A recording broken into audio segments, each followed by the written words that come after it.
Very good afternoon, everybody. You join us on the finals day here at Allianz Park of the England Rugby 24/7s competition. We're about to be underway in the Ladies Bowl final now between York Railway Institute ladies and the Northern Lights. Kicking off is the York RI ladies team in the blue and white, and in the black and the green and the purple hair as well are the Northern Lights.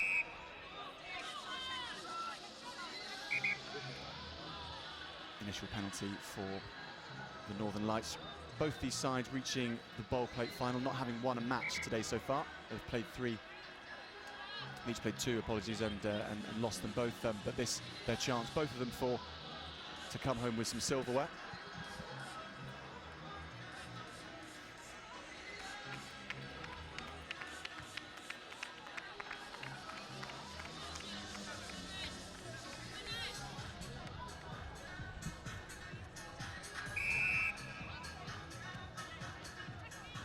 So the Northern Lights' first chance to run it through the hands on this final here at Allianz Park. Stretching her legs, number 12 for Northern Lights. Great start for them. Going to be in for the first score underneath the posts. Number 12, the try scorer. Search for confirmation of a name. Many Northern Lights using number 12 for many different players here today.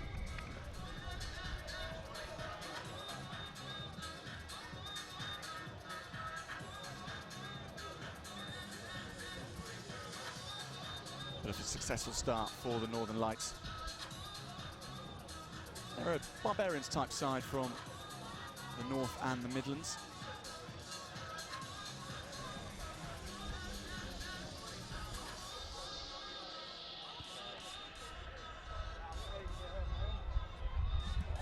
And over the top they go for York RI ladies, picking the ball up.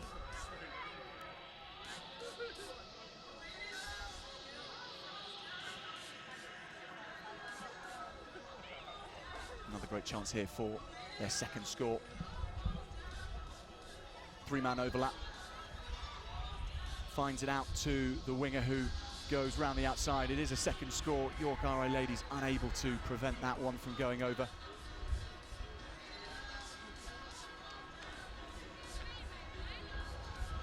It's a great start here in the final, in the bowl final of the ladies' competition. Squirms it over as well. Good conversion. 14-0 to the good.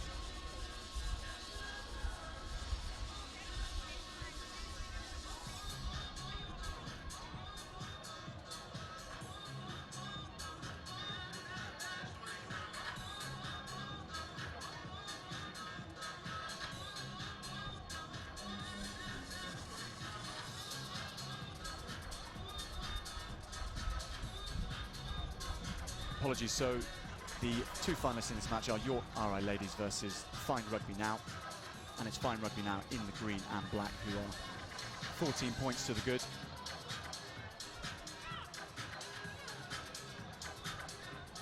But York RI ladies with the ball in the hand and looking to show what they can do. This is the coach, Fee Parr.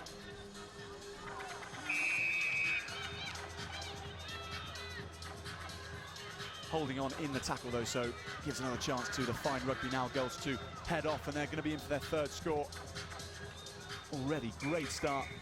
Doesn't manage to go under the post like the two previous, but could not be going better for Fine Rugby Now here at Allianz Park.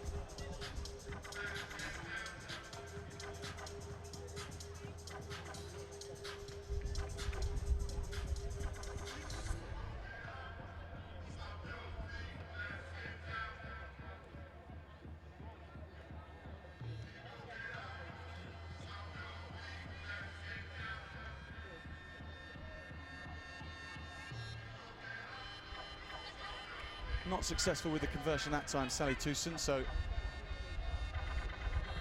keep the score at 19 points to 0 for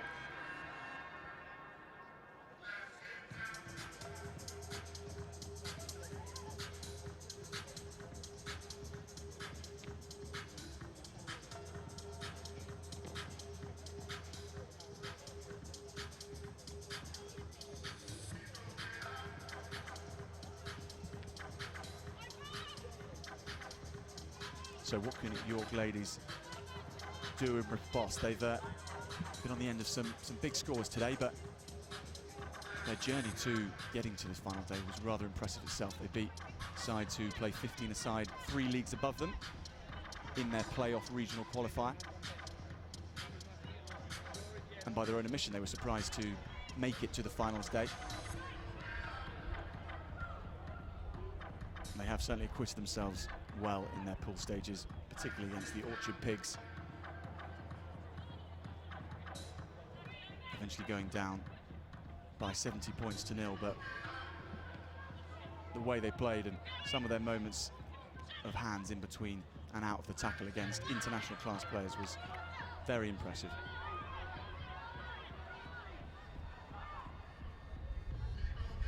So Fine Rugby now, chance again for a try. On the left-hand side, she's going to run it in under the post as well. So 4th try for Fine Rugby now.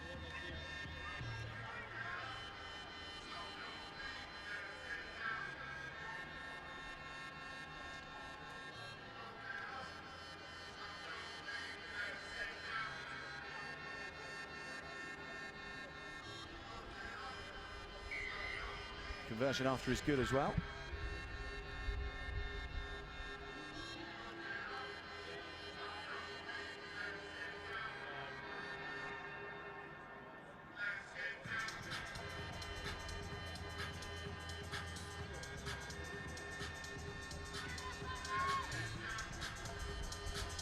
So kicking off again.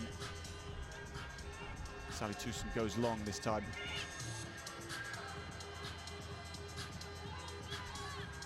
York Railway Institute just about managed to keep it in their hands. Feeding that ball out was number 8, Liz Prance. 5 players in this maul now for York Railway Institute. Real trundle up the middle of the park there. Don't manage to hold on to it though, and number 7, Sylvia Chan, brings it away. And this, Bex Francis, just scored 1 herself, and the other girl in the number 12 shirt goes in again under the stick. So dream final so far for Fine Rugby now.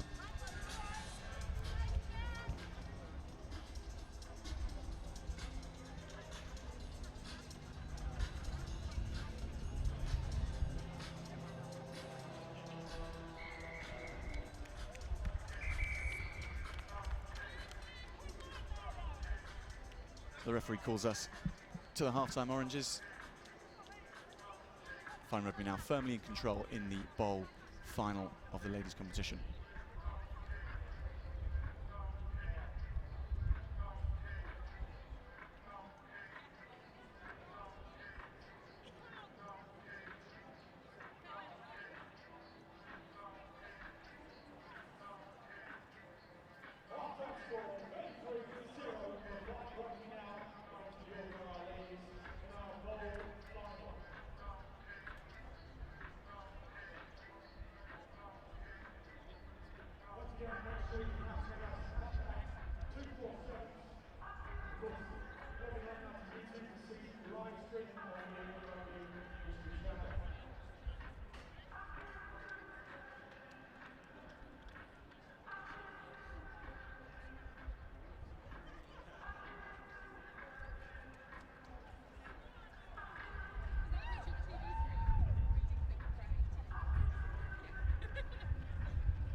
Welcome back to the second half of the bowl competition here on the final day of the England Rugby 24/7 competition. We're watching Fine Rugby now about to kick off with a healthy lead at half-time, 33 points to 0 against York RA Institute. And at this point, I'm delighted to be joined in the commentary box by Susie Brown, former Scotland captain of the ladies team. Susie, very good of you to join. Thank you, delighted to be here. difficult first half for York RA Institute. What can you say at half-time? 33 points down is already unassailable as in a 7 score, but you're here, it's the final day, it's at Allianz Park. It's a great occasion still. Of course, and it's a wonderful afternoon for them. They'll just be looking to get their hands on the ball and hopefully make some progress down the field and try and get close to the Fine Rugby Now try line. We saw early in the day how well they actually acquitted themselves against Orchard Pigs, full of international stars, Michaela Staniford, Rachel Burford, a host of Welsh players as well, and they really took it to them. So in the second half, hopefully they'll be able to show a bit of that form again. Fine Rugby Now, however, having a ball all the time. Yeah, they've performed really well so far in this half. Looking to use the ball, spread it wide. And they've really attacked and played really front foot rugby. Aggressive defence there from York RI as well. They are to get on the score sheet, that's going to be the kind of aggression they need to show in defence and attack. Fortunately, it looks like they've knocked it on there, so it's going to be a scrum for Fine Rugby Now. Another attacking opportunity.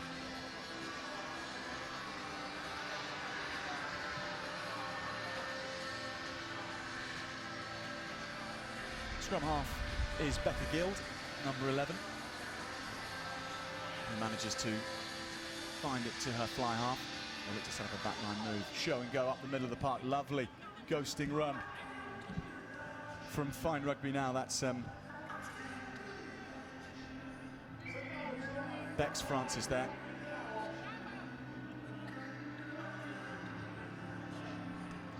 Great play there. Through the middle, looking to invite the defence onto her. They step off and she just takes the gap in under the posts. Wonderful try. And it brings up the 40-point mark for them as well.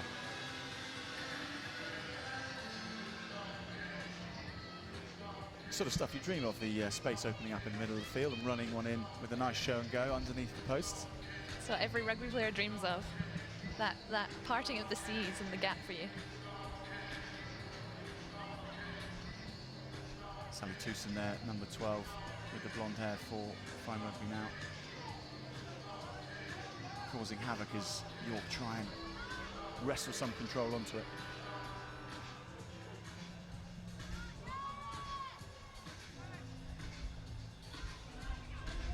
Turned over after good work from Kani Afilaka.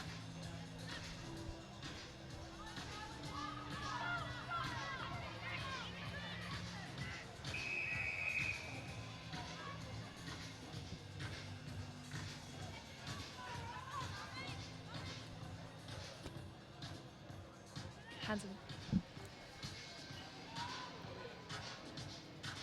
So York with the penalty and the chance to try and set up a pre-prepared move. Afilaka though pulls her girl to ground and then steals the ball as well. Great play. No advantage there. York RI didn't release, so Fine Rugby Now take a quick tap, off they go. Francis through the middle there.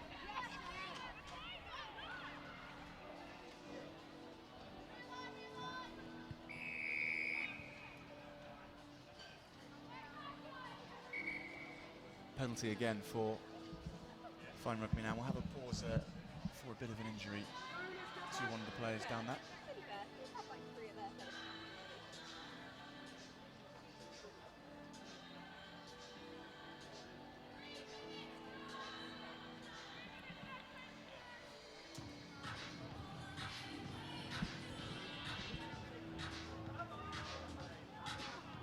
So York Royal Institute, I mentioned their journey to the final here. It's fairy tale stuff, really. They were the lowest ranked team at the final. They were the lowest ranked team in their regional playoff as well, but that didn't stop them.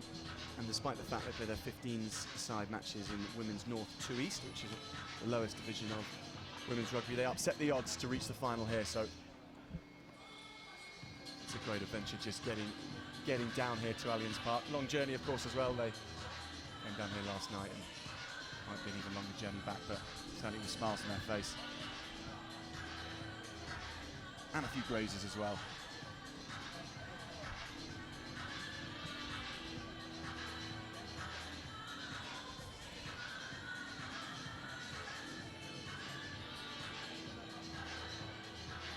So after this Women's Bowl final, we'll be bringing you the semi-finals of the main competition.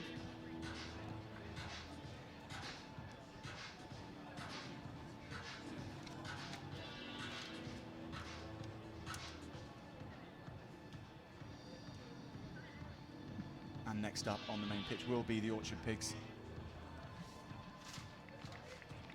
They're warming up in the yellow and blue, right behind the pitch, which is being played on, and full of international talent. You can just see them on the right-hand side of your picture in the orange and blue there, going through their moves.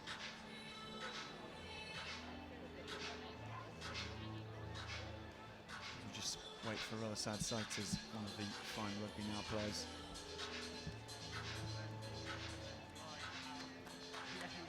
Touching her arm, it seems, walking off. Big round of applause from the York RI bench as she does come off. So unfortunate for her, but she will have a winner's medal at the end of this game, so that will hopefully be a nice consolation.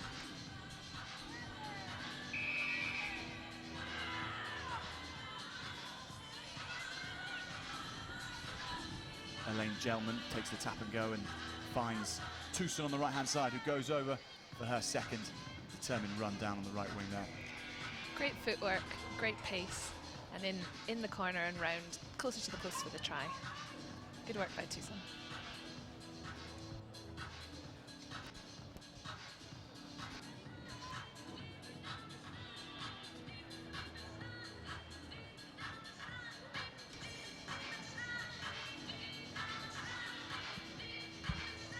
Unsuccessful restart, but she won't mind too much. Focusing on that try by Tucson though. She's someone you know and have coached before, Susie. Imagine she's a centre in the 15s game. Obviously got a good head and a good awareness on her as well, so she's someone who, if you're in this kind of situation, she saw the first try. She's got another try here. She's someone who, the York RI girls, that's where the golfing class is there slightly, someone like her. Yeah, I mean, she's been in the England setup in the past, and you see her out there on the pitch. She's talking to everyone, she's directing play. So she's making a big difference for the fine Rugby Now girls.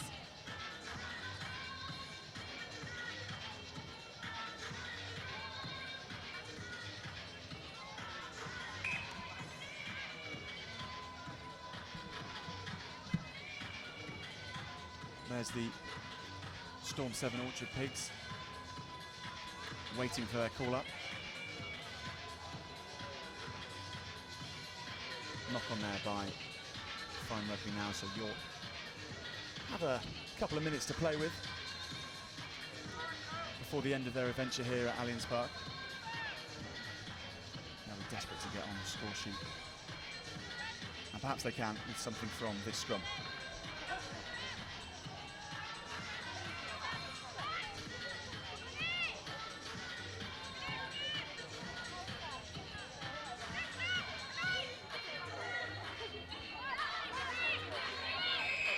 To be there as fine Rugby Now turning over, holding on the floor as well, so quick penalty. Tucson sets off on her bike as well, goes round the outside. Tucson gets her hat-trick in the final. Good play there. Fine Rugby Now making a real nuisance of themselves at the breakdown. Pressure comes through, turnover, and Tucson's there just to go around the corner and score under the posts.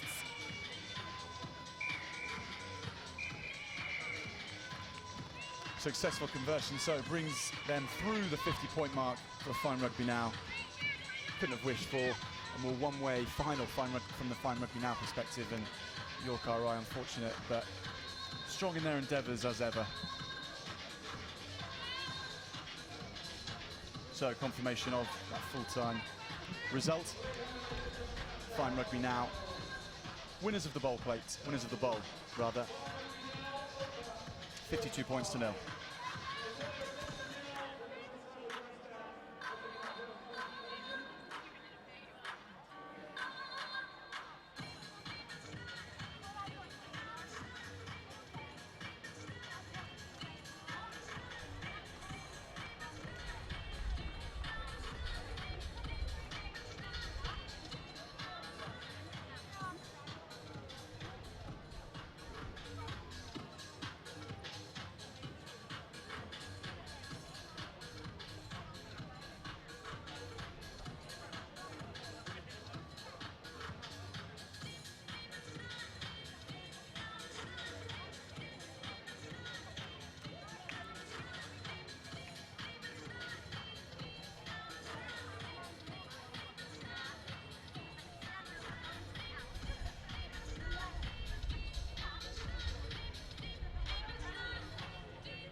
So welcome back to the live stream of the England Rugby 24/7's national finals competition. You're joining us for the semi-finals of the cup competition for women. And we've got the Orchard Pigs versus the Northern Lights. Northern Lights in the black and green, a strip reminiscent of the Aurora Borealis. Which if you get up close it does look quite a lot like it. Not allowed to have some Northern Lights unfortunately. Anyway, the Orchard Pigs off on their way with Michaela Staniford launching up the left-hand side of the pitch for the first try. Nice start for the Orchard Pigs, and Staniford, one of the stellar names in this side. All the pedigree in the world in 7s and in 15s. And she had easily enough pace to go in under the post for a quick start for them. Lovely offload out the tackle there, straight to Staniford, who just showed her class down that wing.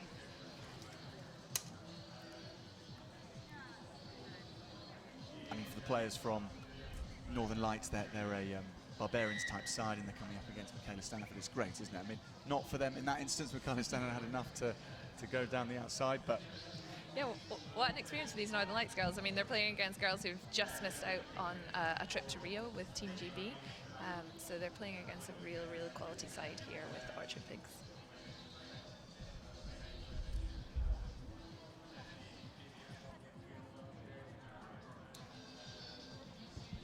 As you can see now on the live stream, it's an incredibly hot day here at Allianz Park as Orchard Pigs almost reclaim it, but they were in front of the kicker when she kicked off, so Northern Lights have their first chance to attack. But Susie, conditions like this, it's been hot all day as well, and these girls have played matches already, so how do you get yourself up for the fight? How do you stay cool, firstly?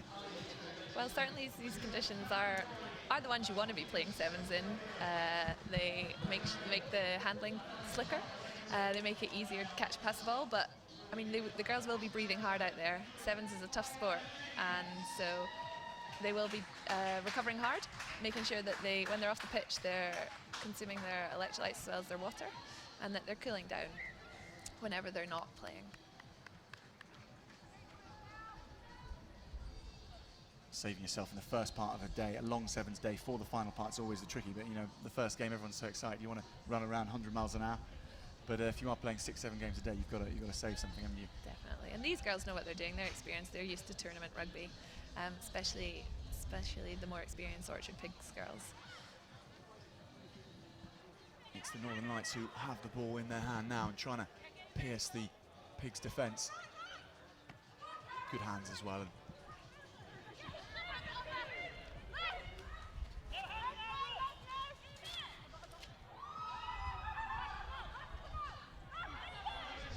There's Rebecca Scholes taking the ball in there for Northern Lights. Good run from her.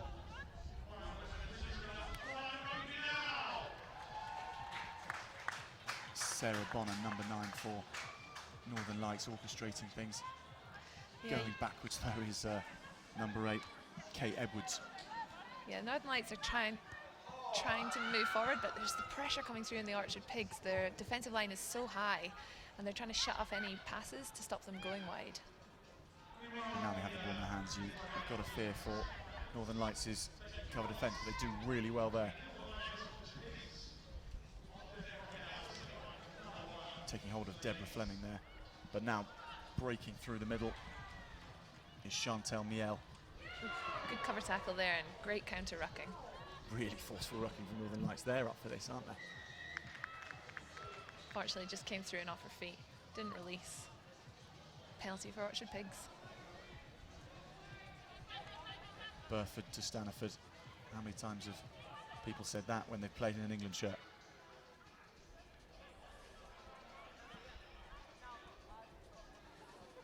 Deborah Fleming finds some space for herself. Eventually, after a few neat passes, and they do get their second score. Great hands there, through to the wing to Deborah Fleming, who's their flyer. Lots of gas on that team. It's almost a bit of a mini Team GB, this Orchard Pig squad anyway. They've got England internationals, Welsh internationals. That was Mel Clay, number 8 there, involved in the build-up.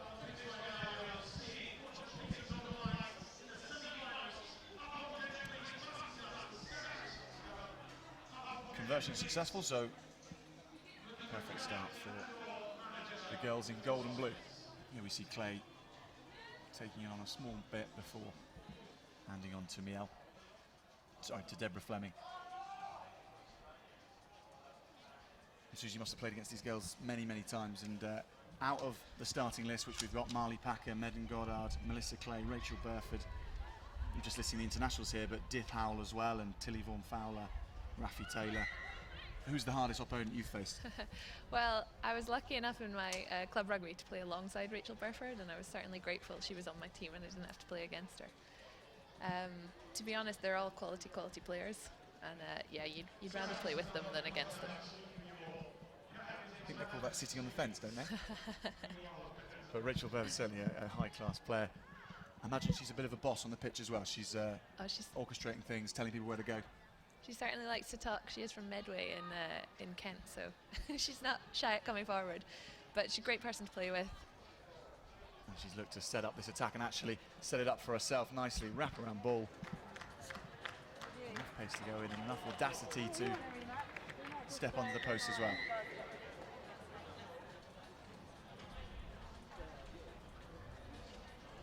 And she's right there for the conversion.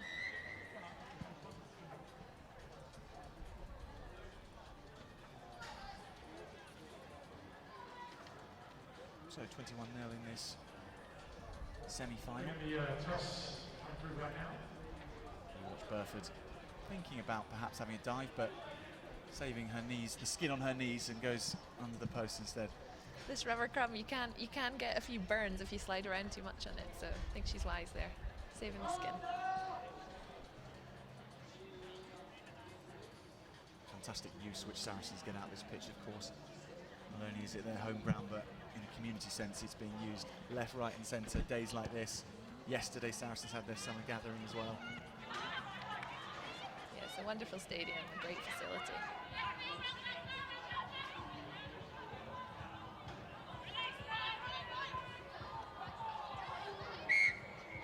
Strong tackle there by Staniford. She just knows what she's doing. She's in there making a nuisance of herself, making it impossible for the Northern Lights girls to play the ball, and wins a scrum. It happens to be half-time, but great play by her. So the referee calls a halt to proceedings. Imagine it's only complimentary things that the half-time team talk for Storm 7 Orchard Pigs.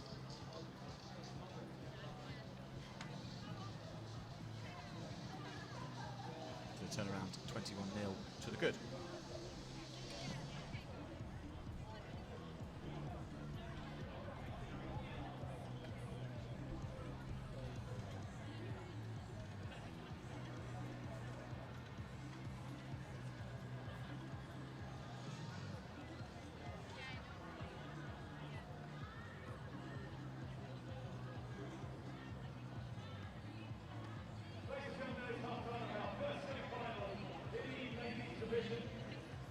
Half-time of the first semi-final of the ladies division.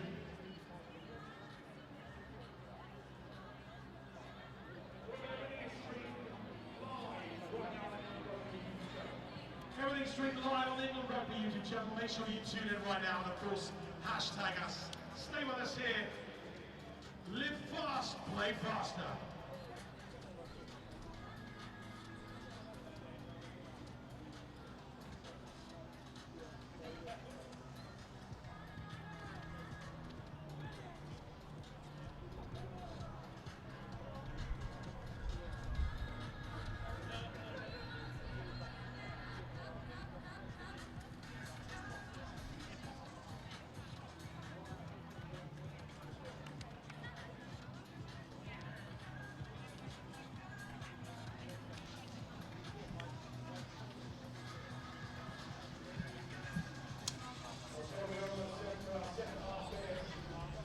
Second half about to start here then, between the Orchard Pigs and Northern Lights. Pigs turning around, 21 points to the good.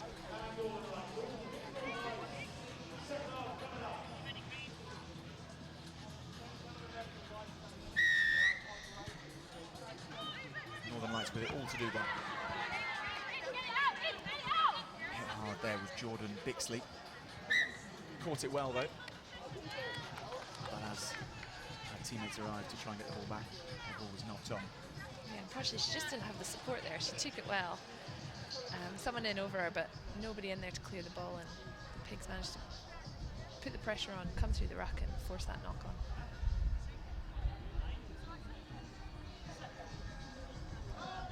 Chantal Miel feeds in and has to into the attentions of opposite scrum half.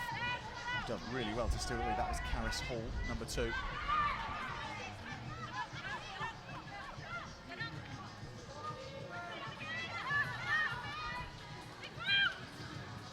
Hall again goes down on it, drive forward. Scholes tidies up well.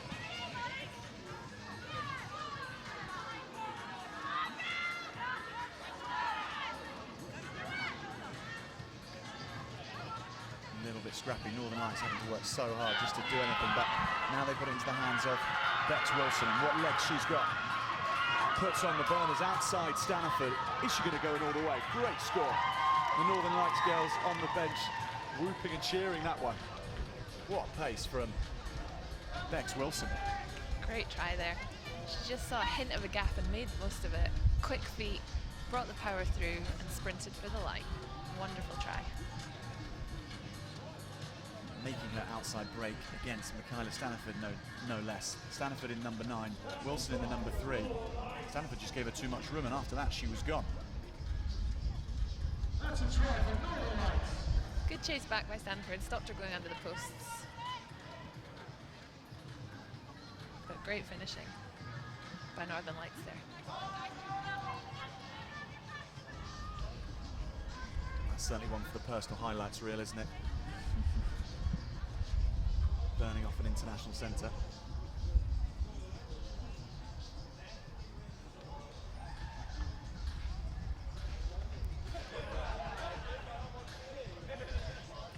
There's something rather appropriate about Rebecca Scholes being given the kicking duties. Tricky one as well for him to deal with. Northern Lights almost win it back, but tidied up really well there from Mel Clay. Scholes again. Caris Hall thought she might try and have a run herself on the outside, but sought the security of her teammates on the inside.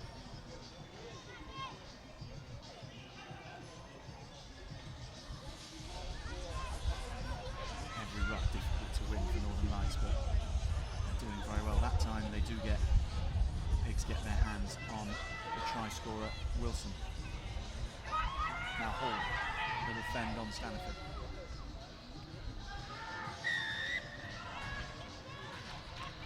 High tackle from Mel Clay there. Didn't hold back in that one. She might be playing at a lower level than she's perhaps used to, but she's not giving any quarter.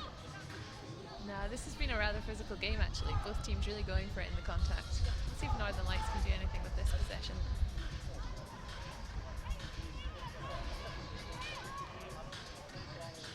Scholes picks it up and goes herself. Nice little dummy, and then goes to ground, but Pigs look to have got their hands on it. I think Packer got away with that one somewhat. That definitely didn't look like she entered from the back of that ruck, but here we go, Archer Pigs in possession and looking to go wide. Staniford stretching it there. Great tackle on that wing. And penalty. Penalty against Raffi Taylor.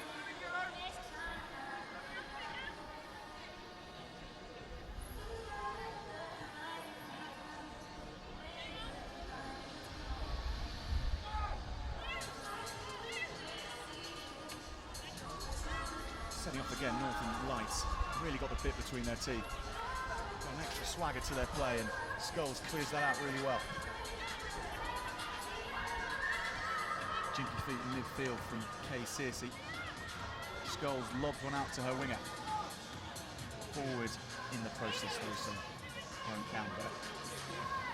It's amazing what a try against your opponent does there. Northern Lights are playing with a bit of a bounce in their step now.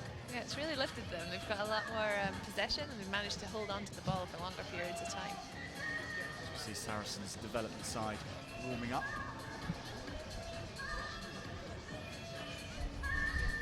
That Saracens' development side earlier in the group stage game gave the Pigs a really good match. Pigs ran out convincing winners in the end, but some individual performances in there.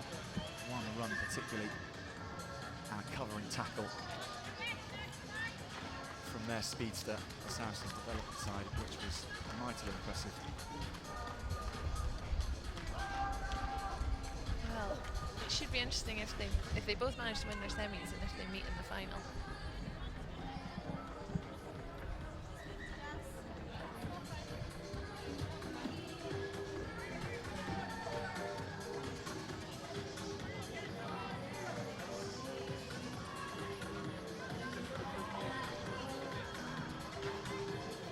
5 minutes of the second half played, no points for the fancied Orchard Pigs.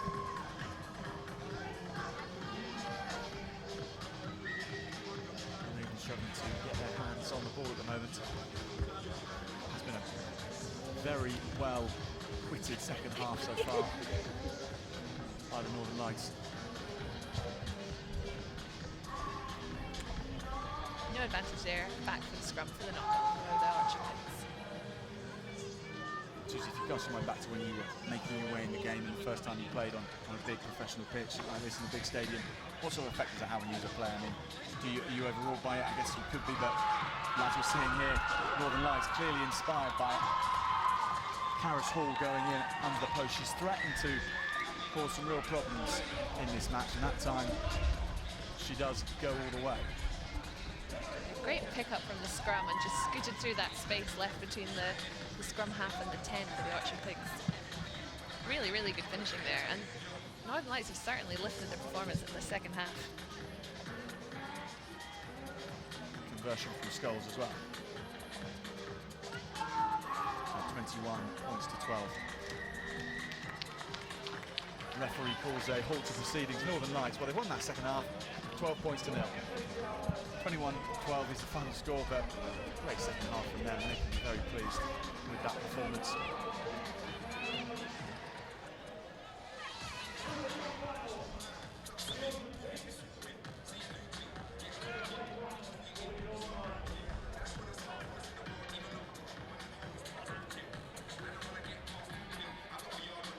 Next up we'll see Fuzzy Ducks against Saracens Development. Fuzzy Ducks, Saracens Development.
Welcome back to our next semi-final of the Women's Cup competition here at Allianz Park for England Rugby 24/7's national finals. We've got the Fuzzy Ducks on versus Saracens Development side.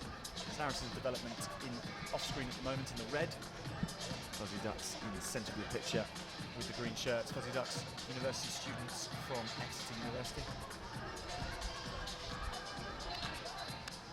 Kicking off for us is Bryony Cleal.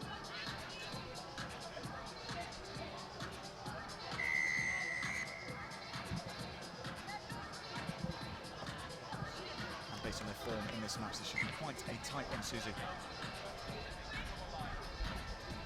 They've picked out a few of their players in the Saracens side Garnet McKinder, who's actually shone all day wearing number 10 for Saracens development. Yeah, she's a wonderful talent, former sprinter. She's played rugby and she plays a lot of tag rugby as well, so she's got good skills, good footwork and great speed.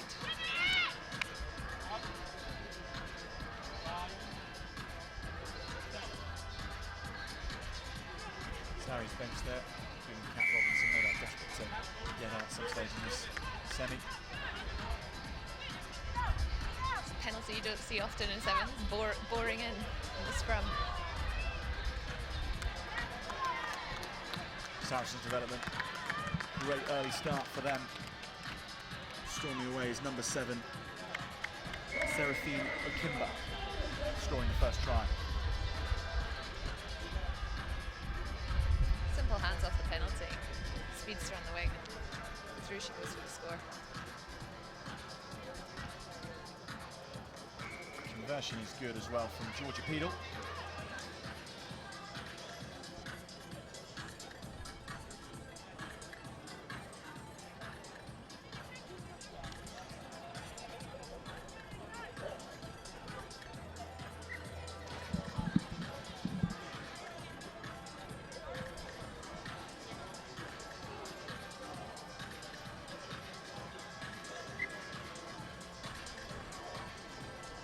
Pedal waits to collect the ball. Kick off again, good start from Sarri's development side.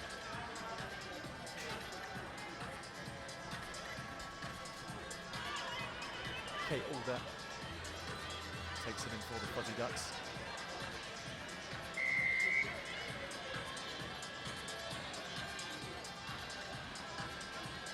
Fuzzy Ducks qualifying for this finals day in the regional tournament in Exeter. Losing in the final that day to Orchard Pigs, who we've just seen here, looking very sharp.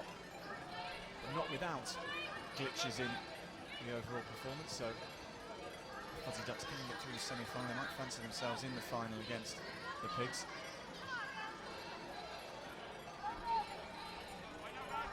Determined work on the floor there from Clara Nielsen. Captain's turnover, and now on to Bryony Cleal. Can she run it in from here? She does. Powerful run there, great bend, and she's through for the score. Yeah, very strong work from Cleal.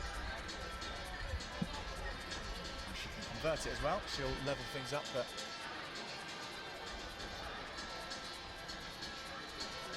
struggling to get back to her feet after that try. Players like that, Saracens need to watch players like that with that size and that power. They need to go low, tackle around the legs, take her down. If she's good enough to make the offload, she will. But someone with a powerful bend like that will break the line in sevens. Unsuccessful with the conversion, so Saracens keep that slender lead.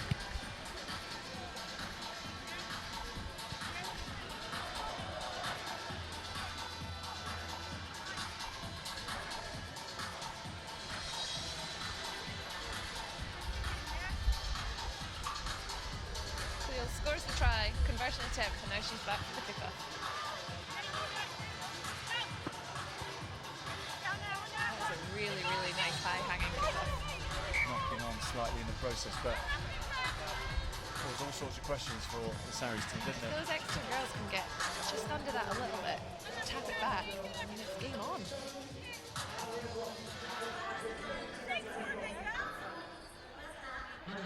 Restart is such a crucial part in seven. It seems that every year people stress how it's even more important.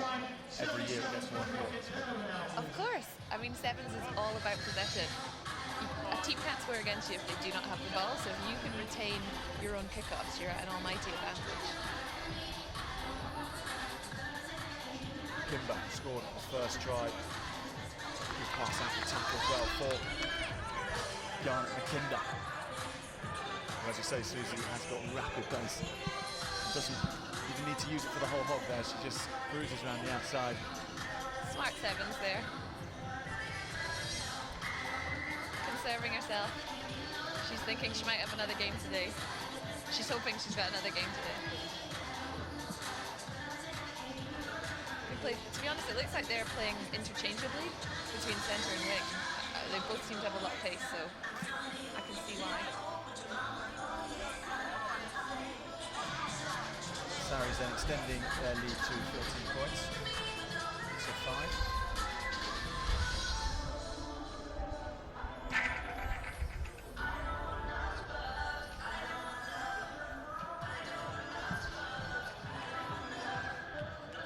So if you're just joining us here at Allianz Park, you're joining us on the finals day of game very much towards the business end of competition in the Rugby 24/7's comp. 27 games on this finals day in total. We're here in the semi-finals of the Ladies' Cup competition. And nicely tied up as well. 14 points to 5, Saris lead, but as the Fuzzy Ducks show, they are only moments away from striking back, and looking to do that straight off here is Charlotte Lord. Great pace from her as well. We've seen a lot of pace already from the Saris, from Makinda, and also from Akimba. But that was a nice set of heels too. Lovely. We see her get the ball, a nice little in then out, stands up the Saris defence, and she goes around the right side. Under the post for the score. Great game. Kat McNanny. No problems with the conversion either, so.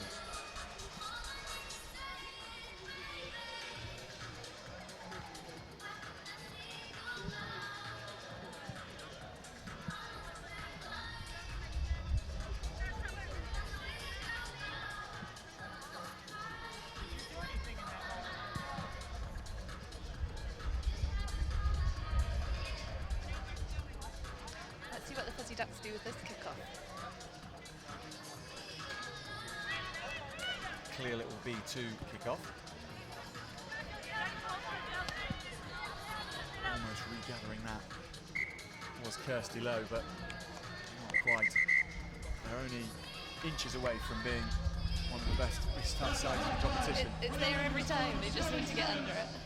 So half-time in the semi-final, 14 points to 12, the Saracens developed the side lead.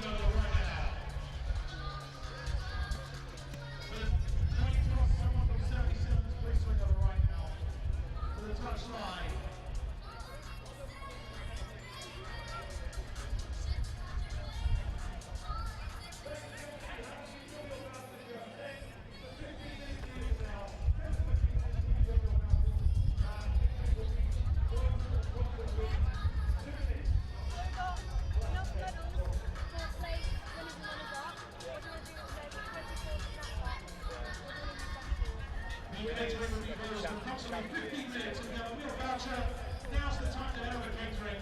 15 minutes for catering. You haven't used up your voucher yet or eaten. 15 minutes left. So we've got some fruit. Village.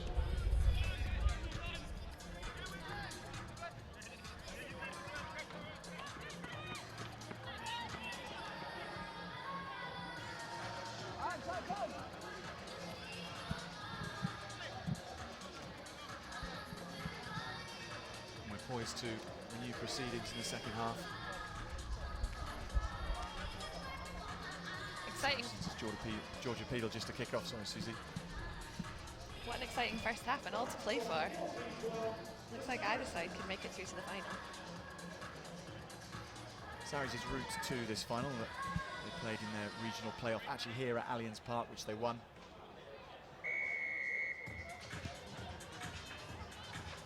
Pedal uses her left peg to just nestle it outside the 22.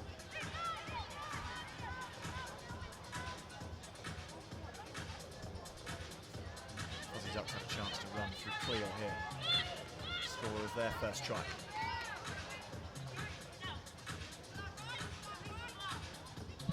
Clever work there, dropping the ball on the floor to pick it up and have another go. Running outside goes Kate Alder.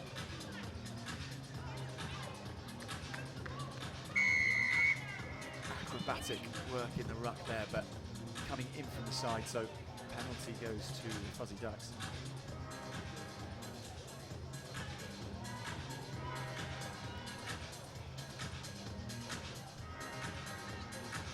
Nielsen to Cleel to Alder. Alder sees a hole herself, now goes through it, offloads nicely to Kat McNanny, who shows her heels to skip over despite the attentions of Georgia Peeble. For the first time, the Fuzzy Ducks go into the lead in the semi-final. Great support line by Kat McNanny there. Right on the shoulder to take that pop to go in under the posts. Came from a set move as well, so maybe something they've practiced.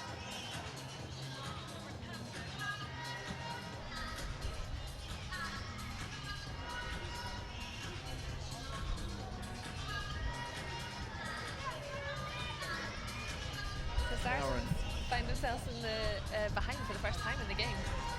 See what they can do.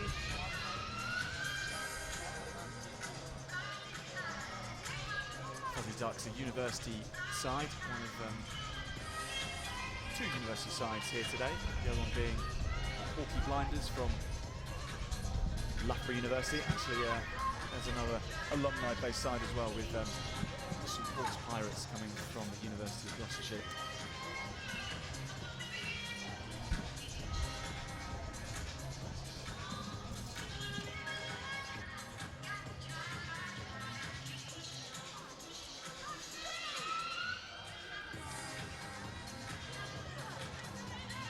Cleel feints the show out the back, but Saracen's defence wasn't buying it at all.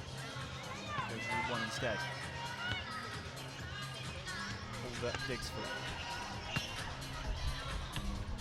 Sending off upfield goes Kirsty Lowe.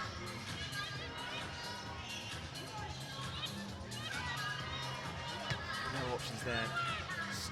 Barred from passing keenly to her teammates. Referee waves play on.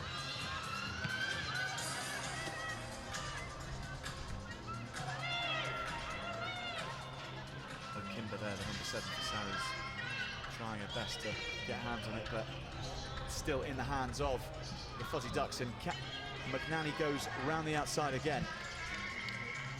Second score in 2 minutes for McNanny. Fuzzy Ducks using this hot streak they find themselves in the second half here to their advantage. So a great line from before, up the middle, that was all about pace around the outside.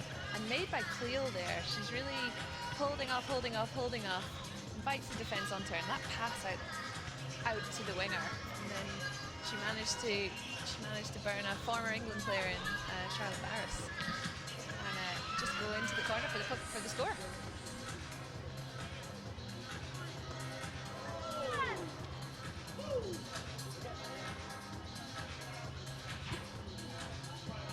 Doesn't manage to have the conversion in her box of tricks on this occasion.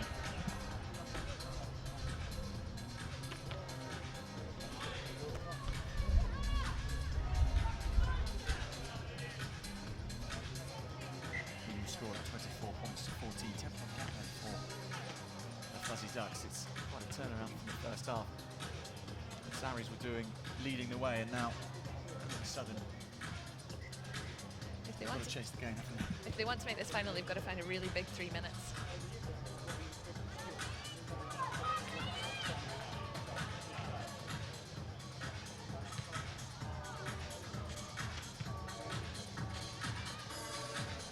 Oh, and Cleel puts a paw out to grab that one now. Can she fend off? Ball was knocked back, so it's still there for the Fuzzy Ducks. Reaches for the line, goes Kat McNanny. That would be a hat-trick if she gets it. She does. What a purple patch the Fuzzy Ducks are in at the moment. Cleel, great interception, pouncing, and then McNanny again. Who else? Everything that pair touches turns to gold. Great interplay. Strong finishing there. She had a lot to do actually on the line. It looked like the Saracens may have done enough to get underneath, but the referee was on site to say that she'd got it down.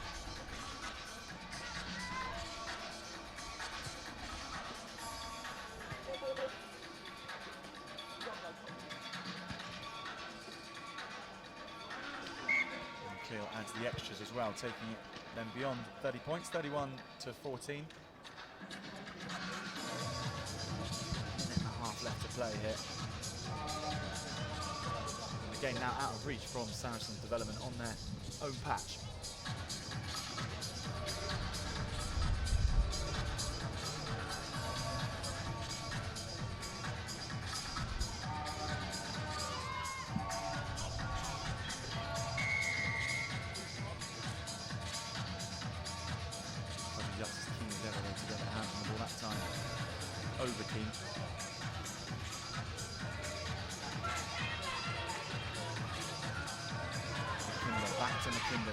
2 from Saracens, the speedsters. Robinson. Heedle launches one over the top to Barris. Nice play by Saris. They're stretching Fuzzy Ducks one way and then coming all the way back the other. Good support. All the went in hard there on Akimba, but Saris keep the ball. Good play this. Desperate defence there from Cleo, grabbing a leg of Makinda. She knew what was going to happen if she didn't. Makinda would have been in.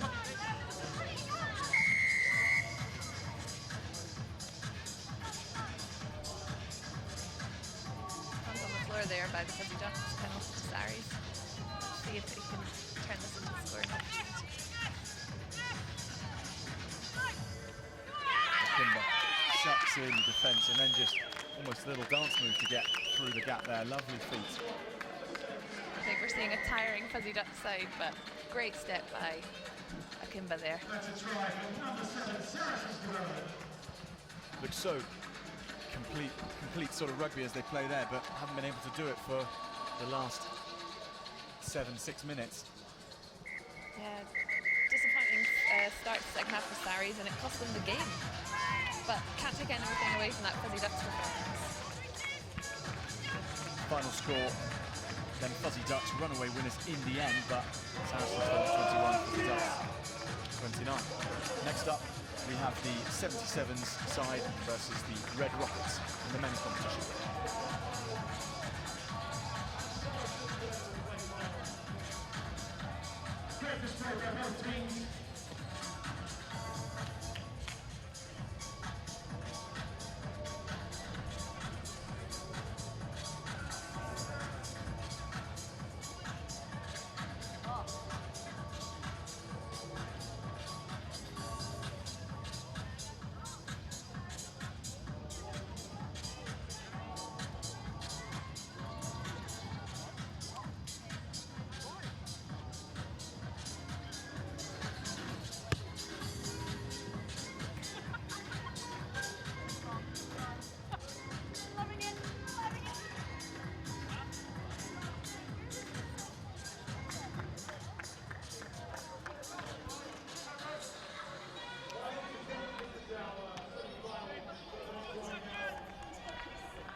Semi-final number 1 on the men's side. 77s. We'll be back to the live coverage here. Men's semi-final time, 77s versus the Red Rockets. Both sides have played 3 pool stage games to get them into the semi-final. Red Rockets with the ball in hand in the black and red strips.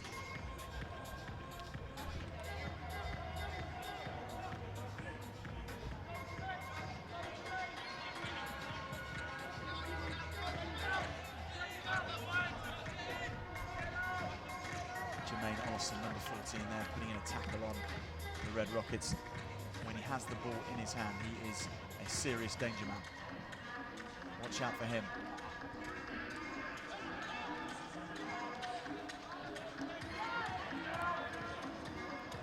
Red Rockets keeping it alive well then. Up goes, up the middle they go. Slightly isolated and penalty for holding onto the ball on the floor. Luke Cuff-Burnett, number 5 now. Jermaine Olsen goes round the outside and skips in. Powerful in defence earlier and way more powerful in attack there. He's been doing that all day in the group stages. He's continued that in the semi-finals. He's quite a specimen of athletic ability. What a try. I mean, he turned on a sixpence there, the smallest of steps, and then just the pace that comes through takes him round the corner and across the whitewash.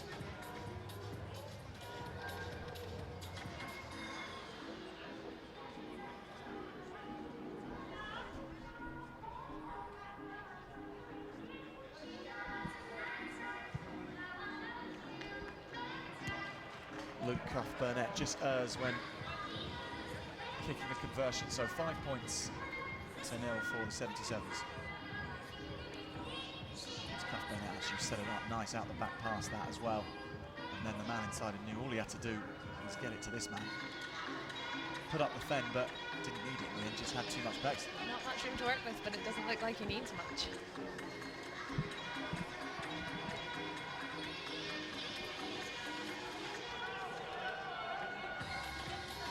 Cairns taking it in for Rockets there.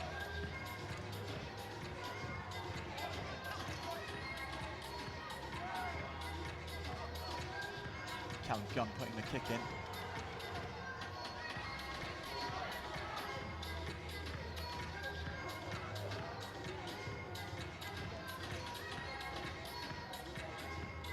Both sides fighting for the ball, almost fighting for their lives down in that far corner.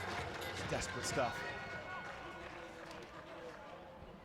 Both sides desperate to make it to this final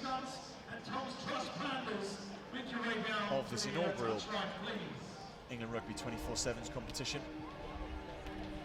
It started with 32 local qualifiers using existing competitions around the country to act as qualifiers from that. From there, they all went to regional playoffs. Some sides, the cream of the crop that made it through. Great turnover there by Red Rockets. Just up in front of the jumper. A lot of their hands on the ball, but as yet unable to turn it into points. That turnover there was from Harry Whiteley. Number 7 for 77s. 77s from Wandsworth in London. That's come too far for this tournament up here at Allianz Park in North London.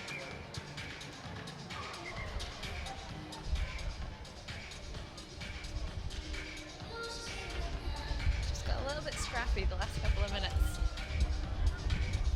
Semi-final nerves, perhaps. If you are the Red Rockets, Susie, had you seen everything that we had earlier on in the day, how Jermaine Ollison was in the pool stage phase? Would you be trying to target him and trying to actually tackle him out of the game, or you never play like that? Well, I mean, you certainly do know who your the real strike danger players are on your opposition. I wouldn't want to be defending him, having seen what he's just been able to do. You'd certainly play quite a tight defence around him. You wouldn't give him much space, and you'd hope that they don't get the ball to him too often. This is their other speedster though, Josh Christie. Got some wheels himself. Puts boot to ball though. Giving the ball back to the Rockets before they knock it on though. Charlie Whiteley, brother of Captain Harry Whiteley, the number 8, bringing it away.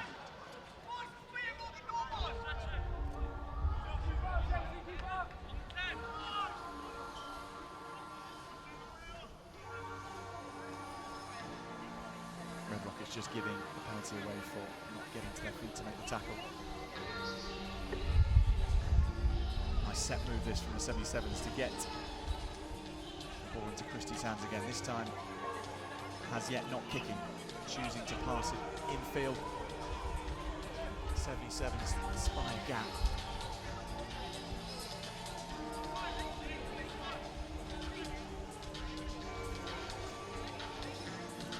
Jamie Clark there, who saw that gap and takes it on for a second time in this phase. And the Red Rockets run out of defenders. 77s go over Charlie Whiteley, the scorer there for their second try.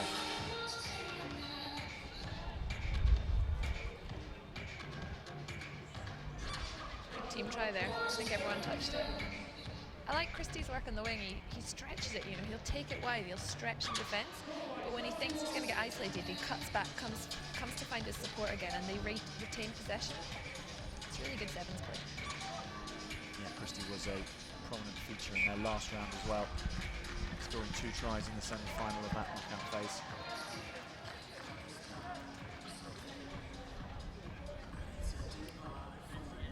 Here we go, Jamie Clark. Got the figure of a forward, possibly playing in the exact same number he's wearing today in 15s, number 6. Straighten it up and then widely cut back in. Sometimes if you're coming across, Susie, you'll know better than me, but you can get a bit lazy if you're coming on there and widely by coming back in, expose them. He's cutting back against the kind of soft shoulder of the defence because it's sliding out to try and cover the outside. It's good play.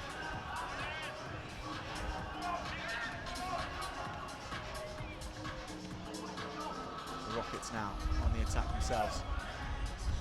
Number 13, George Vuma, pins his ears back, and against Ollison, gets there. Nice foot race for that one.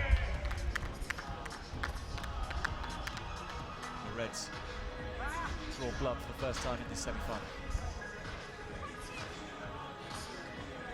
Good play there, lovely pick up from the turnover and then just simple hands out to the wing, then it was a foot race. Nice score. The Red Rockets are from Essex. Their local qualifier was the Bancroft RFC Sevens tournament. In the regional qualifier at Allianz Park, they finished runners-up. That puts them a place in the final, and they're turning around at half-time. 7 points down. Just have a look at this final try from Vuma. From 60 metres out, he knew he had the pace, and only Ollison was able to even usher him towards the corner, but that's often the case, Susie. You've got to usher the people to the corner. It sometimes looks like a futile bit of effort to make, but make all the difference in the end by stopping a kick going over. Absolutely, those 2 points can rack up and they can be the difference between winning a game and losing. And this is a semi-final after all. So 12-5 at half-time to the 77s.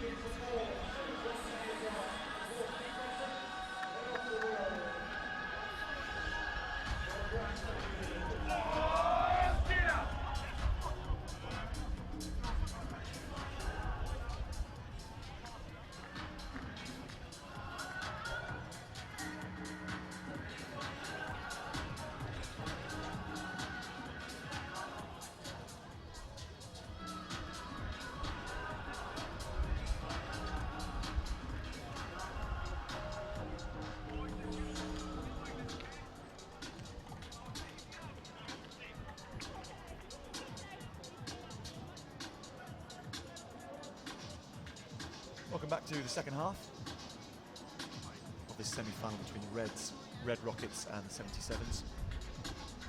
Rockets to kick off with their number 9, David Burke, the slot and captain.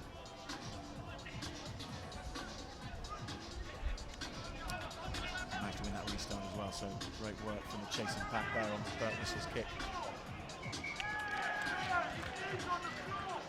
Good tidy up there by 77s, just keeping the player up, keeping them all, and winning the scrum.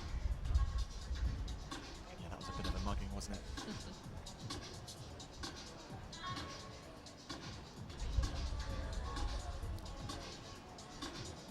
Luke Cuff-Burnett with the ball in his hand, the number 5. More than a hint of the Peter Richards about his appearance, would you say, Sue? Scrum half as well, he's got just as much enthusiasm and energy. Here he goes himself. Pinning his ear back himself to go all the way. Good score from 77s, and Luke Cuff-Burnett very pleased with that. Smart play by him, asking for the mark, checking with the ref, tap and go, pin the ears back, in the corner.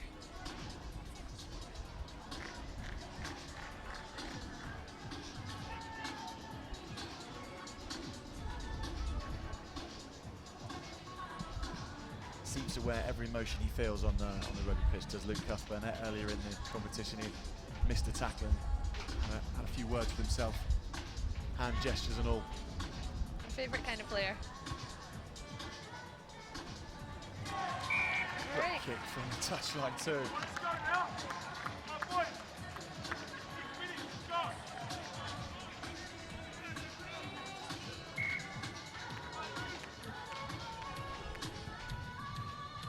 Once he'd chosen to go right, he then went away from his defence, so he really had to score, otherwise he would have been isolated.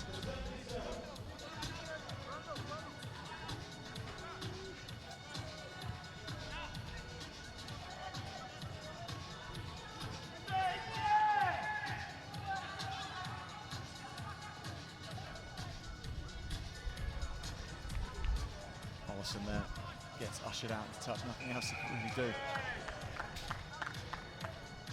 Penalty to Rockets though. Game's still there for the Rockets if they can get back into it soon. Next score's critical. It's got to be them if they want many shots to make it the final. Right round the outside. Josh Christie gets his man, the number 16 for 77s. But it was a high tackle, indicates the referee. So the Rockets continue their attack. Vuma scored their first try. So far their only try. Looking to pull it out of the tackle there, but looking on in the process, so frustrating for the Rockets.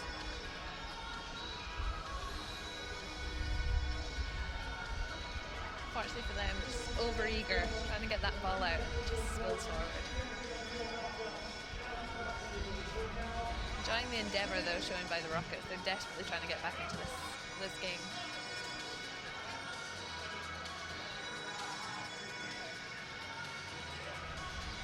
Aggressive scrum as well, and Cuff Burnett can't do anything with it. Whiteley has to go to ground. Full pass in the process though, so it will be a Rocket scrum. Grounded behind the try line. Brilliant pressure there from that front three. Making it a nightmare for the 77s behind that scrum.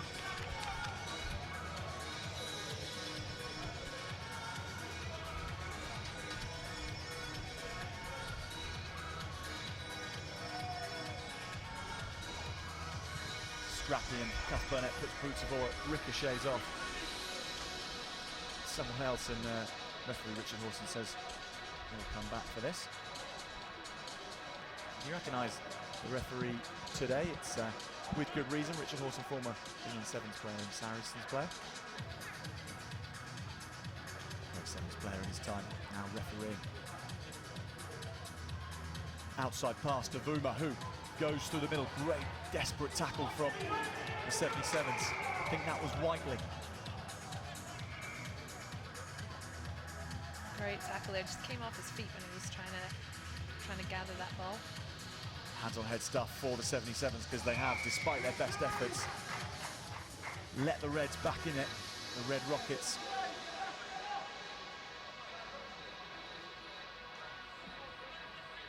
Nothing less than just desserts for that effort there. Absolutely. Tough conversion to come. Conversion doesn't go over, so the gap stays at 9 points.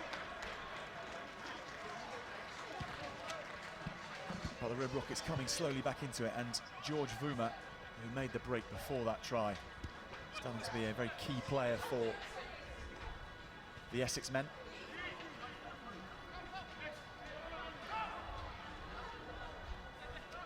A kick off there. Rockets able to retain possession. Now they're playing. Bit of basketball stuff as well now. It gets to Vuma, who looks to go himself. Can't get round all four of them, but does a good job in fending off two. Strength there to buy a bit of time. Wait for a score to come on him. Nick Cairns changing direction there. David Burke, whistle number 9. Back to Cairns. Now Vuma has a straight run in for the line, but the attentions of Cuff Burnett weren't good enough, and Vuma's in again. Rockets right back in this. Well, we said the next score is critical. Rockets managed to get it, scored again, so interesting last minute. It's really powerful running on the wing here. Head down, big bend, over for the try. Cuff Burnett, who scored that solo try from a tap and go earlier, received a big fend and a bit of rubber crumb in his face after that. Still nursing his injury on this far, on this near-hand touchline. Rockets retain it again. Real momentum they've got here. They need 4 more points. Only seconds to play. 4 more points to draw level, but a try would win it for them.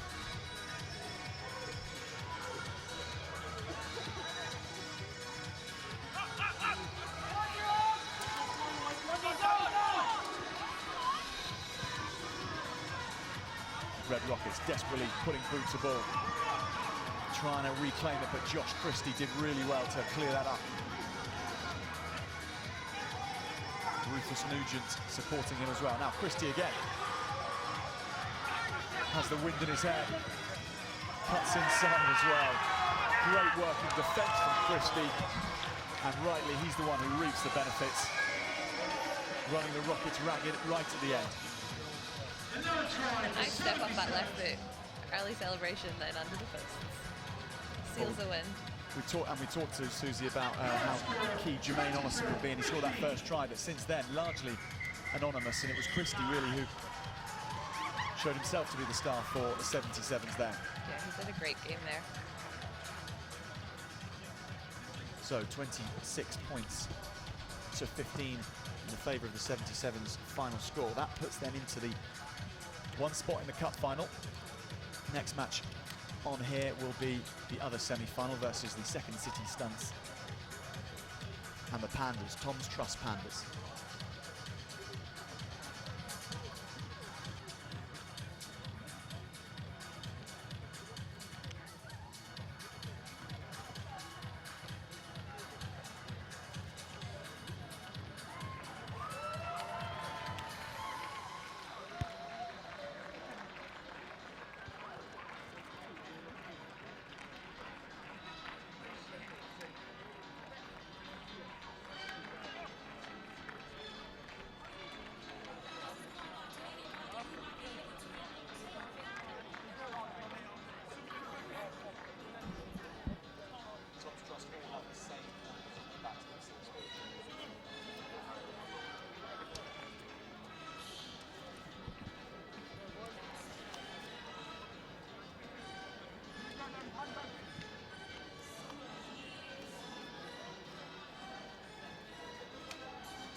Welcome back to the second semi-final here in the men's competition of the England Rugby 24/7s competition. In the white we have the Tom's Trust Pandas, and in the blue we have the Second City Stunts.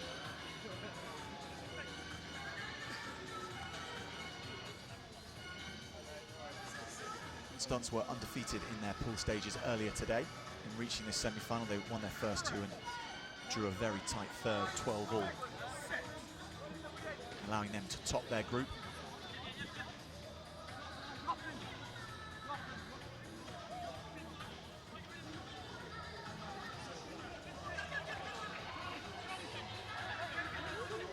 Several Panda players in their side. Number 12 there, Jack Rossiter, one of them, but pulled back for a forward pass. Good defence by the Pandas there, up high in the line. The quirk of the Pandas' side is that they're all wearing the number 8 number. Difficult to distinguish them. I've been going on boot colour and hair colour.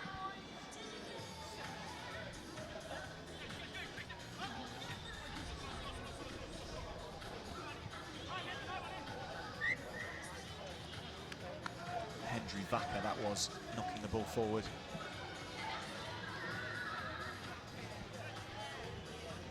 So dominant in the pool stages for Tom's Trust.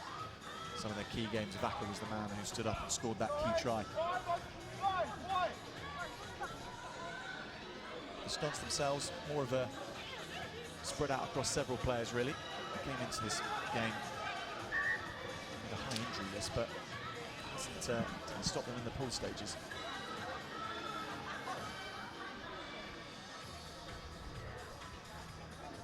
Speaking to the coach earlier, he was saying he was surprised to find his side in the semi-final, but delighted nonetheless.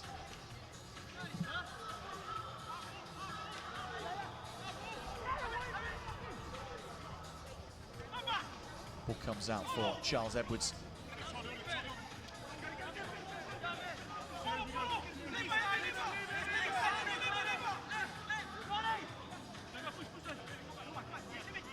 Rossiter. Edwards pressing line from Tom's Trust Pandas.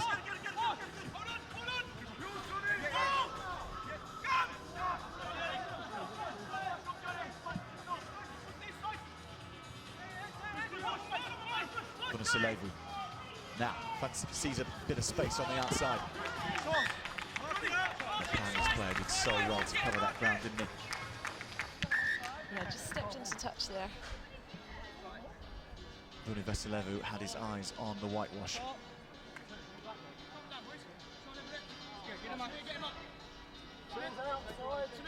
Top Trust Pandas from just outside Preston in the north of England. And the Second City Stunts hailing from Birmingham.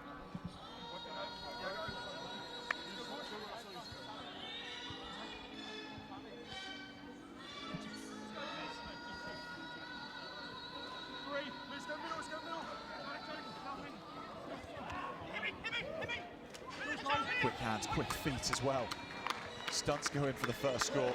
Really nice work. Tom's Trust defence just fell asleep, but Ryan Jeffrey took advantage of it. Yeah, it looks like a bit of miscommunication there in the line out from Tom's Trust. The ball went over the top. See, now I can see. Stunts pounced on it. Just a simple score for them there, really. –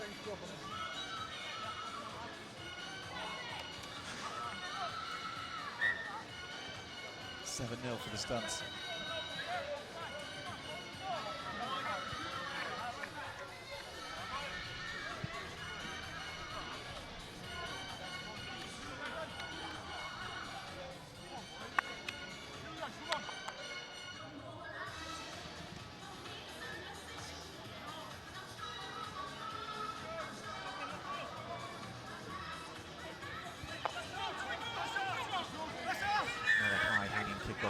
Saw those used so effectively in the women's semi-finals earlier, and that was another one which, well, hasn't quite worked out for the Stunts because they were all offside, but Tom's Trust straight back on the attack.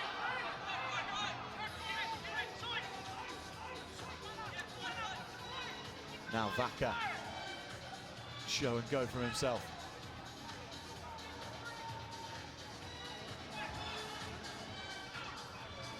Taking the ball in there was Tomazi Tanumi.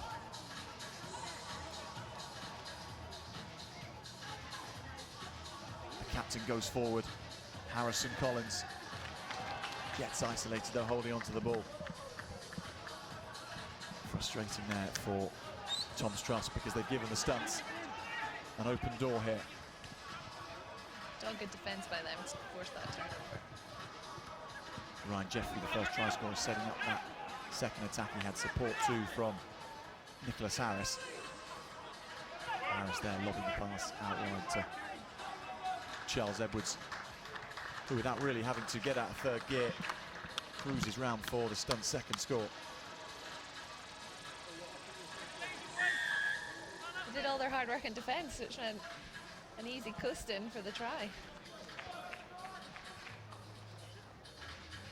Tom Trust, they've had a difficult route to the semi-final. In their first game, their captain was red carded, missing a game but coming back in for their third match, so they had to deal with that. The Stunts squad like it.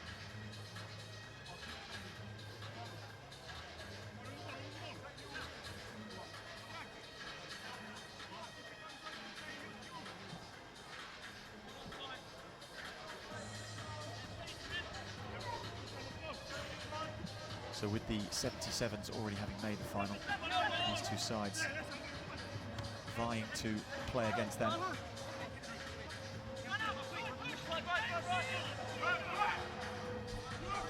Vaca, Tanumi, little hitch kick before he sets off his winger, Agwul Smith.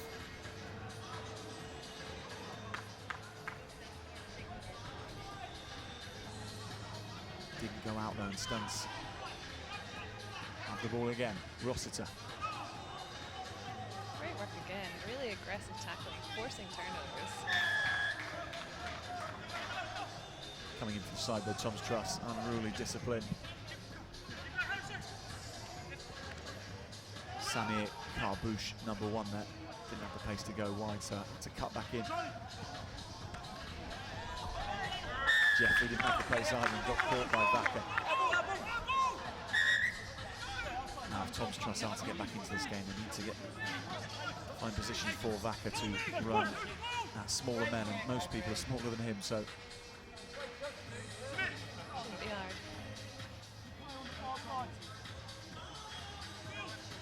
So final play, clock's gone dead. So see if they can sneak in a third score.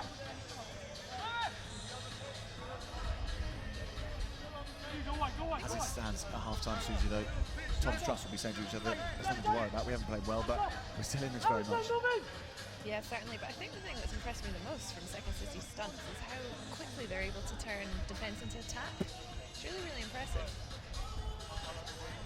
But certainly 14-0. Still in the game. Just looks like an injury to one of the Tom's Trust pandas down there on the left-hand side. Just waiting to assess and then get started again.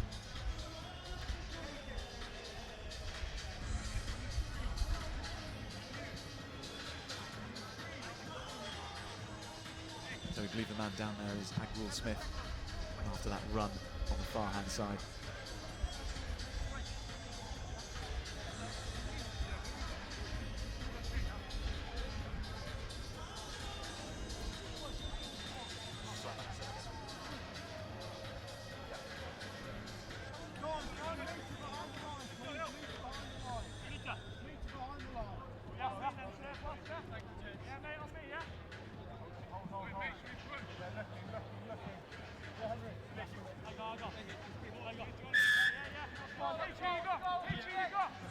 Play resumes here on the near side. Stunts with the ball in the hand.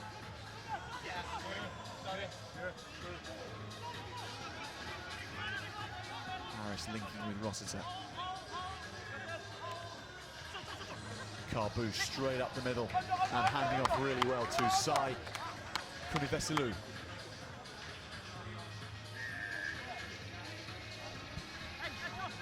Play there to just keep the options alive. And then big, strong, powerful fend. Over for vital points just before the half. 3 tries in his first half for the Stunts, and don't seem to have one man, 2 men in particular who they're looking to. They're really playing a team game and everyone contributing different things and equally.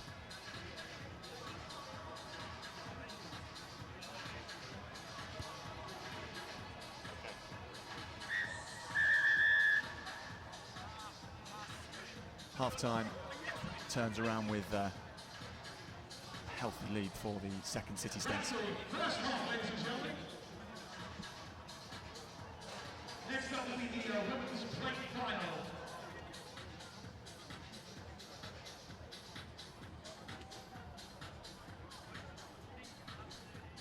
Can I get the captain or managers or coaches of Northern Lights, please?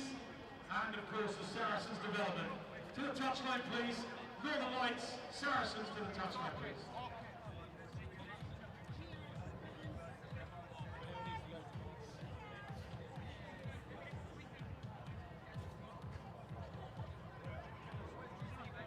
Ladies and gentlemen, stay with us, of course. You can check it all out online right now at England Rugby's official YouTube channel, where everything is being streamed live. You are watching the second semi-final. Tom's Trust, Pandas, of course, Cunning Stunts, Second City Stunts, City Stunts, Stunts, whatever they are. They're here. They lead it after the first half, 21-0. Here comes the second half. So we're underway, about to be underway in the second half here. Tom's Trust Pandas with the ball in their hand, with it all to do in this second half. They turn around 21 points to nil down. And that won't help. Kickoff which doesn't go 10 metres, gives the Stunts the ball straight back into their hands. They had a super first half, the Stunts. Fluid passing from left to right, all over the pitch, and using every inch of it. So too, particularly this man, Charles Edwards, goes in for another try in this semi-final, does Edwards. And now with 4 tries on the scoreboard, they've got more than 1 foot in the final against the 77s. Second City Stunts. Edwards just makes it look so easy. He's a really classy player. Looks like he's got so much time on the ball, effortless, just to go through the gap and over the try line. Well, these players, it doesn't look like they're travelling quickly, but if you're running against them, then you'll certainly know that they are.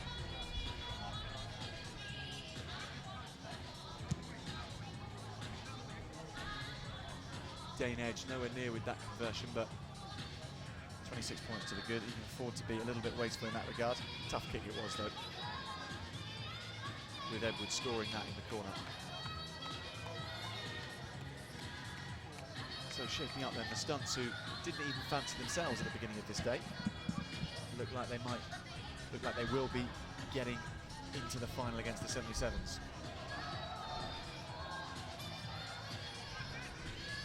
Watch out for the man on the number 11, in the number 11 shirt with the blonde hair. Andrew Pritchard scored some decent tries himself earlier in this tournament. Needed from here. Massive hitch kick.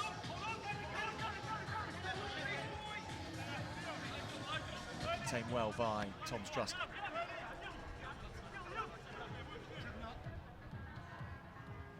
Carbush goes straight, as he often does. Winning a penalty, Tom's Trust not rolling away. Jeffrey. Hands on to Kunaveselu. Penalty for slapping the ball down by the referee against Tom's Trust. That was Harrison Collins, the captain. He's been in the disciplinary wars today, Harrison Collins. And himself a red card earlier in the tournament. Good hands here from Carbush, and Kunaveselu lofts one over for Rossiter. Did he squeeze it into the corner though? Looks a bit sheepish as he gets up. The referee decides to consult with his assistant referee. Decrees a knock-on. Well, a little bit wasteful from the Trust there, from the Stunt, sorry, but Tom's Trust did really well. Desperate defence from their right winger, doing just enough.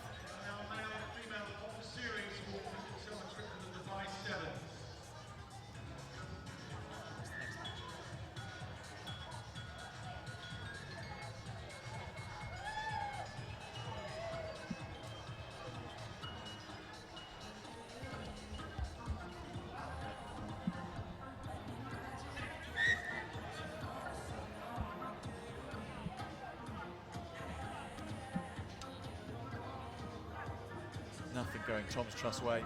Nice little move. Gave it to their big man Vaca. The referee decreed a forward pass. And the Stunts rightly make the change, preparing their top players for the final.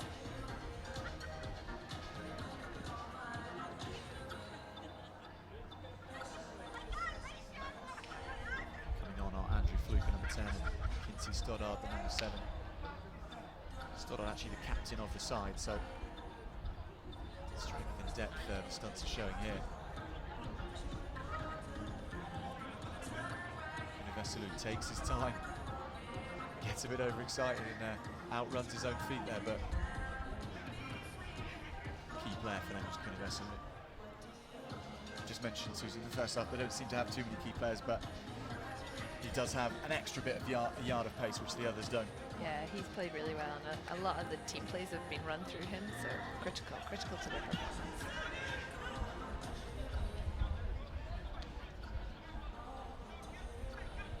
Fancy out the back pass. They might be down Tom's Pandas, but they're certainly looking to still keep playing. Andrew Pritchard there, great work on the floor. Kinsey Stoddard. Carbush finds Fluker, just come on, fresh legs, Fluker, but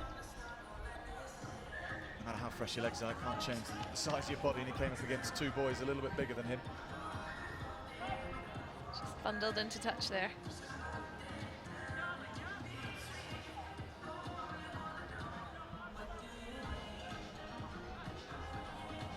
See if Pandas can do anything with this line out. See if we can maintain a bit of possession.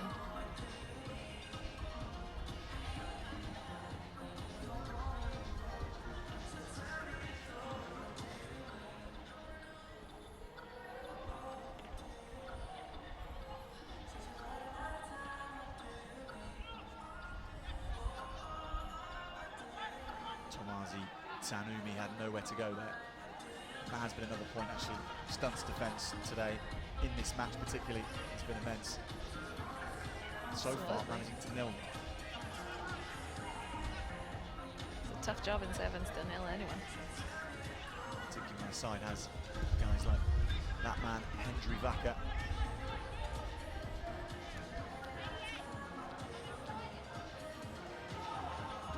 Not too many willing runners in the ranks for Tom's Trust at the moment, but they've got the ball at least and they're desperate to try and not get nilled.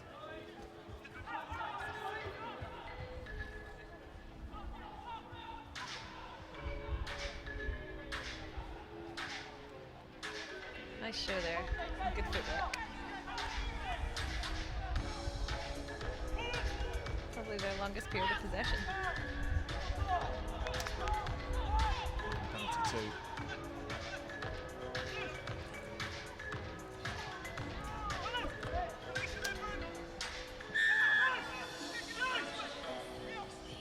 Penalty after penalty for Tom's Trust, and now Tomazi Tanumi, who looked a little bit lethargic earlier in the set, suddenly come alive. Will Smith pulled back from taking that one on. Because it looks like Second City Stunts, their ferocious defence is perhaps too ferocious this phase of play. The refs had enough, one in the bin. Collins striding forward. Captain leading from the front despite the fact they're behind on the scoreboard. Do they get over? They do. No hesitation from the referee.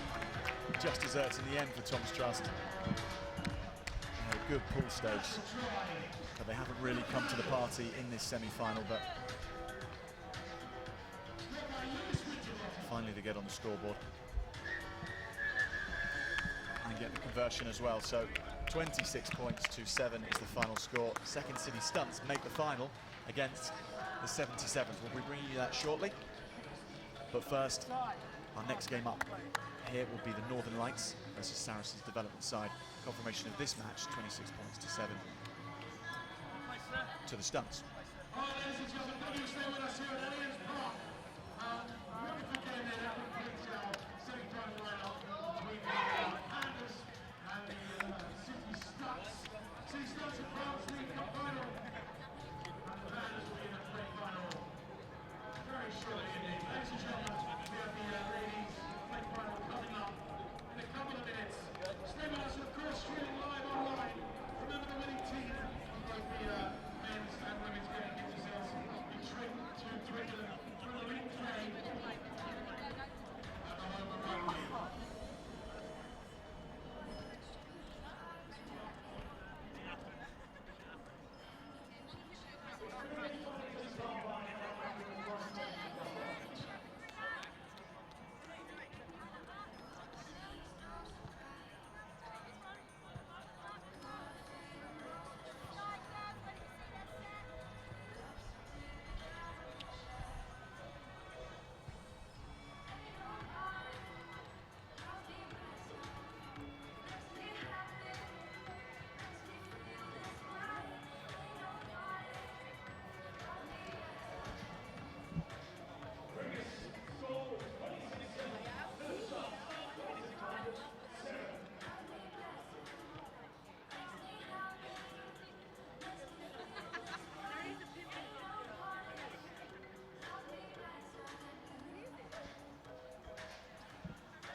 Welcome back to the live stream here at Allianz Park for the England Rugby 24/7's finals competition.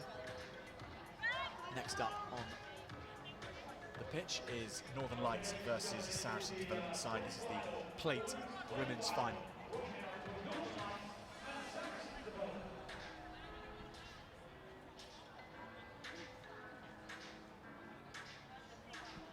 Both these sides losing their semi-final of the cup competition, putting them into the plate, and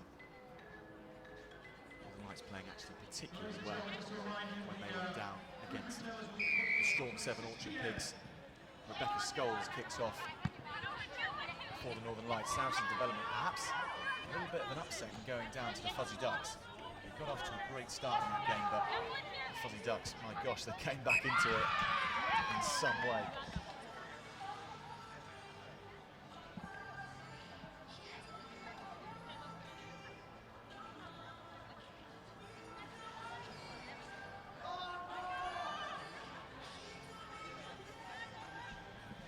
It's a little bit of speculation as to whether the Saracen development side was an upset or not, but if it was, and if your side suffered something like that, someone like Charlotte Barris, the number 8 for Saracen development, how do you pick up a side from a team which think they've lost against a side they shouldn't have?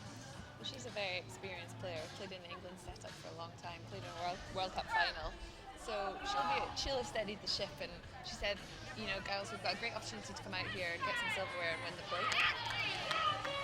Leading by the front there as well with that hit. But skirting through the middle. This will be the first try for the Northern Lights. Caris Hall. Very similar to the try she scored in the semi-final, actually. Making space for herself where there doesn't appear to be space. And when she does get through it, it's difficult to catch her. Lovely conversion there.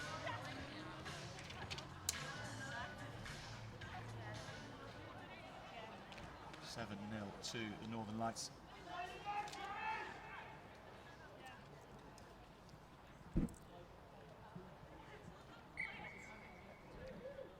Northern Lights, as is in the name, hailing from the north of England, and Barbarians type side for female rugby players in the Midlands and the north.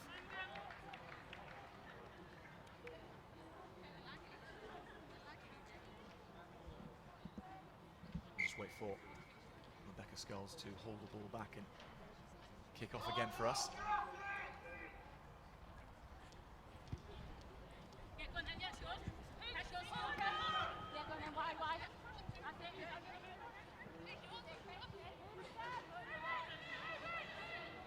And we'll bring you the women's final of the Cup a bit later as well today.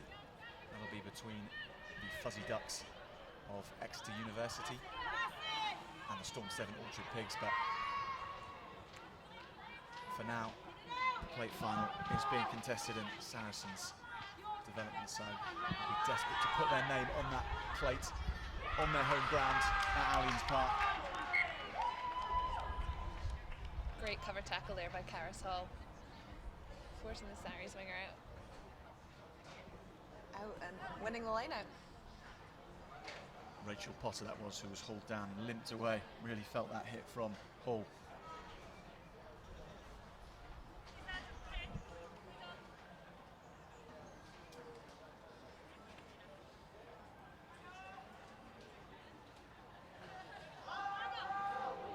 Sarries just working out what personnel they need in their line out there. Everyone's standing in the back line.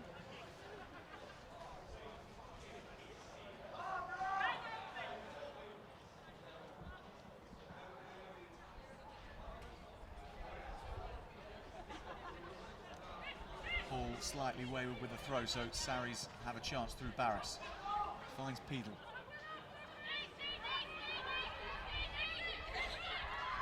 Kimber rucks out. Now gets her hands on the ball and can show her speed as well. Such a talented runner when she gets the chance. Sarries' patient play, waiting until their speedsters were back on side, then unleashing her. A lovely play by her individually. She was there clearing out the ruck and then back up on her feet, ready to take that inside pass. Good work.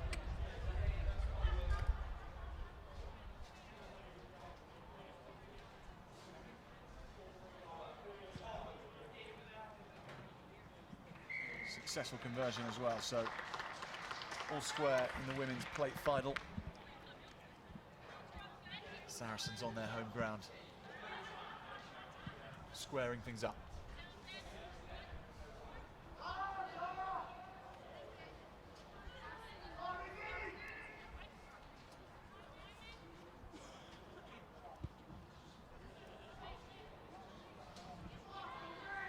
Barris goes long with her kick.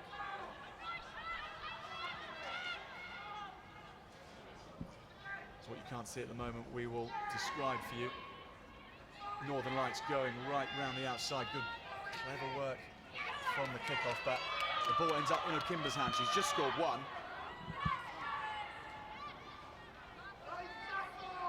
And unfortunately for her, she doesn't amount to anything, but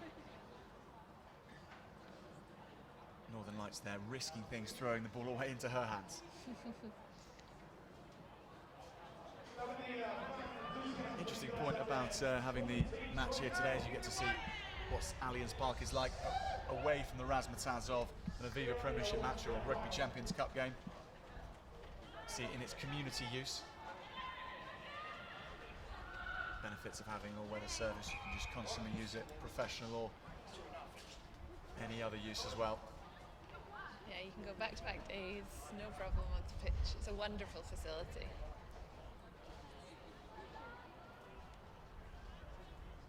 And for the sprinters as well, it guarantees a hard track, so you know you're always going to be able to stretch your legs.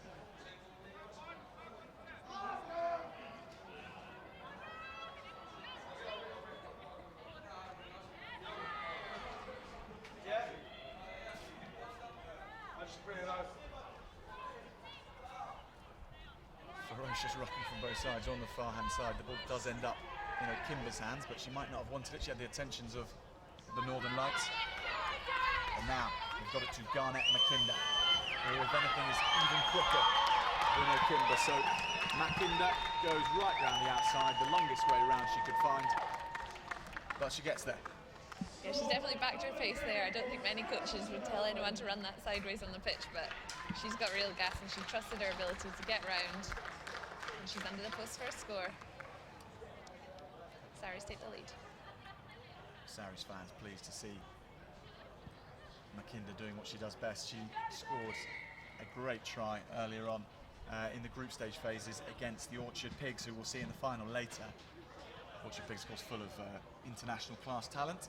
And Makinda showed them a clean pair of heels. She also caught up and put in a try-saving tackle as well on Michaela Staniford at one point. Nice conversion there by Barris, so 14 points to 7.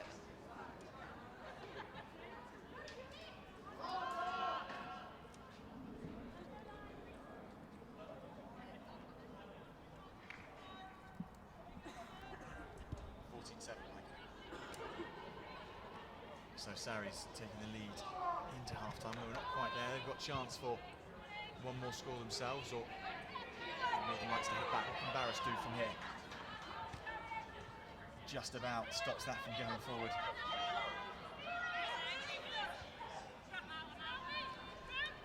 Peeble Barris gets manhandled there by number 8 Kat Edwards. And Northern Lights turn the ball over. Time is up on at the end of the first half. Quick tackle now in the hands of Carousel. She's got pace, but can find her way there herself.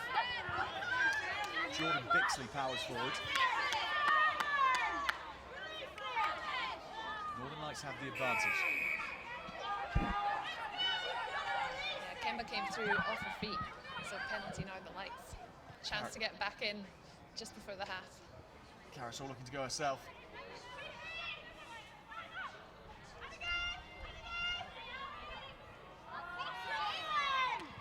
Slightly confused backline move, but they keep it alive, the Northern Lights. Kay Searcy finds Iggs. Ikoku goes straight up the middle. Stepping out of a couple of tackles. Scholes finds the pass to Bixley.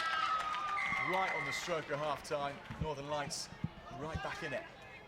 Great finals play from them. Rode their luck a little bit. Kept their temperament though, kept their structure. Just kept running it through their hands. Scholes now has the chance to level things up from the conversion. She's just pulled that left, so unsuccessful conversion there. Saris going into the half in the lead. 14-12, exciting into the first half. Second half coming shortly.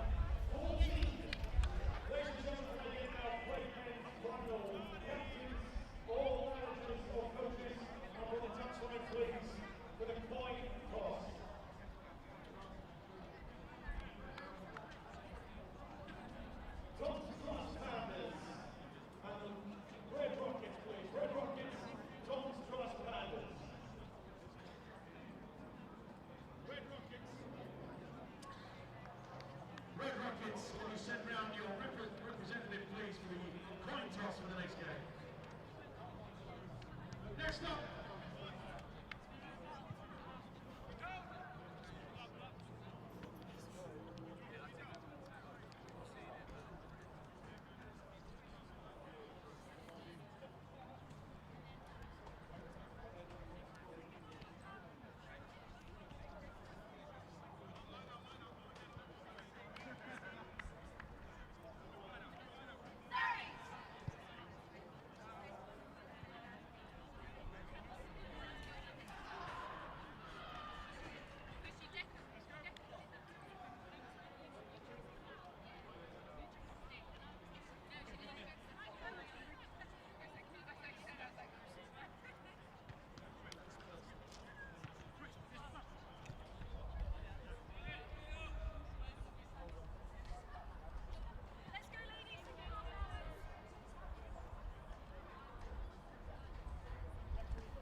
Welcome back to the second half here in the women's plate final. Saracens development kicking off, turning around with a 2-point advantage. It was this point in their semi-final of the cup competition which the wheels slightly fell off and they allowed their opponents right back into it and to take the win and take their place in the final. So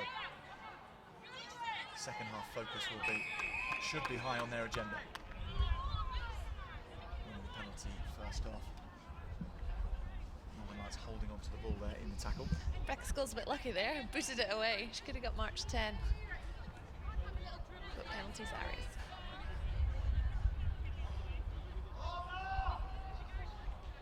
Charlotte Barris, former England player, takes her time but then sets off a fair old lick. Safe for a moment, but her teammates caught up with her. That's Kat Robinson driving forward. Northern Lights pinch it, but illegally so, says the referee. So yeah, Rebecca School's not rolling away when she's made the tackle. Barris again starting to have a telling influence on the way Saracens are playing in this final now.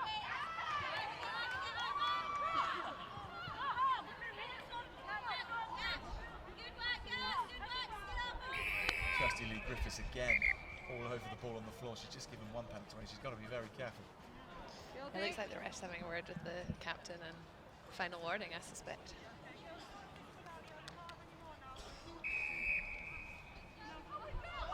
Barris again, this time leaves it up to her teammates. Right, if you said that to them, just leave it to me in Rayline. McKinder finds Akimba. He raises her knees up and charges towards the line. Powerful drive from her all the way as well. Akimba, a determined score. But Saracens in control in the second half. Great individual finishing there, just real strength, power.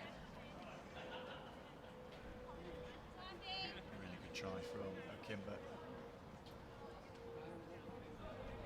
Barris controlling things. Barris controlling the tempo. When it did come out to Akimba, she was ready.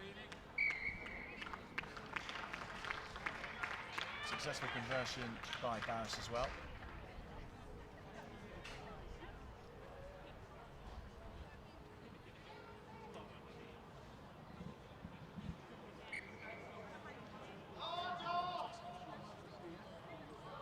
Just have a look at that again. Akimba looked for support rightly, but and felt with her momentum that she could just drive over.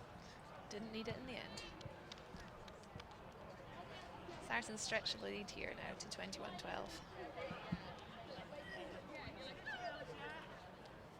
We're playing. Yeah, we are. If they don't come on the pitch, we win.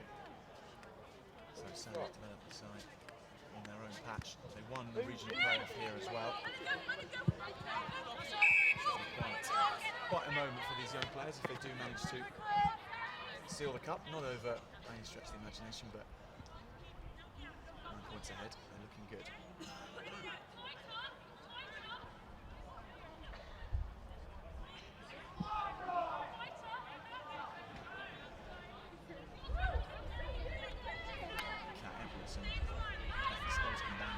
Far from done as Northern Lights side. They came back into that first half after starting badly. And it's the same here. Nice line, but it finds Garnet McKinnon, that's the last person on the Saracens alongside you want to cough up the ball to. Actually coasted. In the end, very easy. Karis Hall, speedy girl herself, but do nothing to prevent that. Only usher into the corner. Yeah, nice finishing by Garnet there.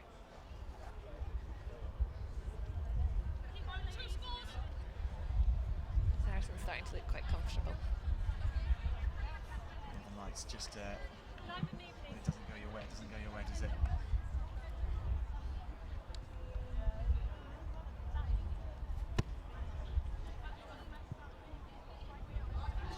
One of those banana ones. Not Charlotte Barris' best attempt at a conversion she's ever put. Boots ball.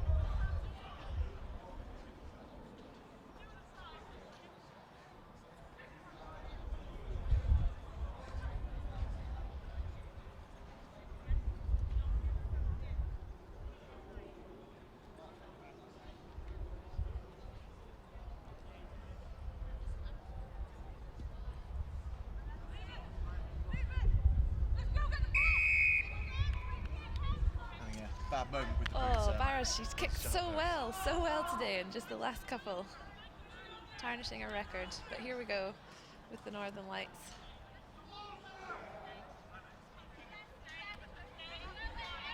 Scholes. And the ball in two hands, great to see. Hands again onto Kate Edwards. And that girl McKinder again finds the ball. From Northern Lights. This final slipping away from them. Yeah, it's just that final pass that they seem to be missing. Just can't make it stick.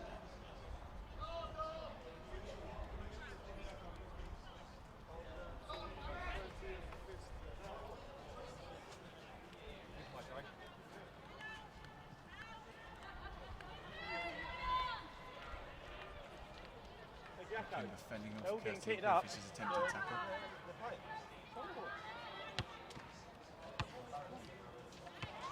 Strong work on the floor by Kay Searcy, setting up Lee Griffiths again.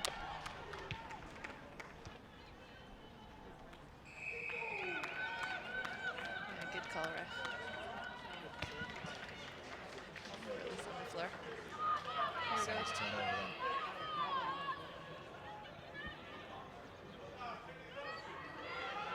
McKinder, just a half break, and that's all she needs to be up the field, and there is no one from Northern Lights chasing it all there, out on their feet.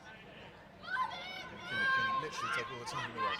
Here comes Carousel. Looks like she's going to struggle to get to her though. Oh, well done Carousel for chasing back. Great endeavour. McKinder's ability to just that quick pick up in that first 5 metres and she's away, devastating.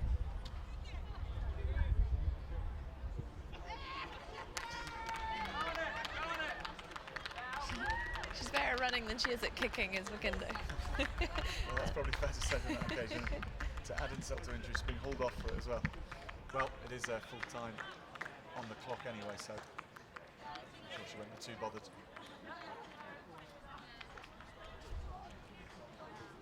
Got a try, got a couple of tries, and got the title on her home pitch. She's had a good tournament. Great take from Rebecca Scholes, unfortunately not matched by Kay Edwards. The referee calls the match to an end. Saracens Development have run out, convincing winners in this break final in the end. Perhaps feel they should be in the final itself proper, but they made amends for that semi-final loss. They've beaten the Northern Lights 31 points to 12. Next match on here will be Red Rockets versus Tom's Trust Pandas.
joining us for Tom's Trust Pandas versus the Red Rockets in the men's plate final here at Allianz Park. Tom's Trust only recently lost their semi-final, so they've had one match less of a break than the Red Rockets. How will that affect their performance in this final? You hope adrenaline will get them through it, level the playing field. Rockets secure early possession. Switching up midfield, George Vuma, number 13 for Red Rockets, showed what he can do in that semi-final so well, almost leading them into the men's cup competition final proper.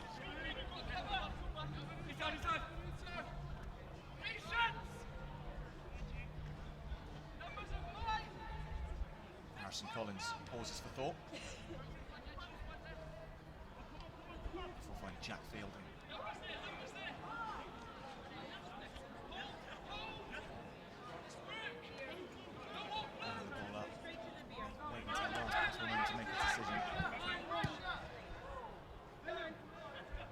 Crossfield kick is meant for Fielding. Goes to him.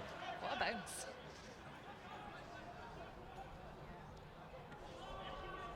Risking that though, Fielding. Didn't need to try that one so much. Knock on there. Came from Raoul Gordon.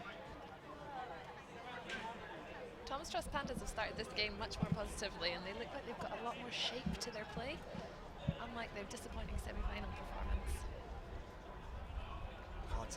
Always hard to say if it was their fault or whether it was the stunts playing really well in that semi-final, but they haven't had much time to think about it, but they have come out much more positively, you're right.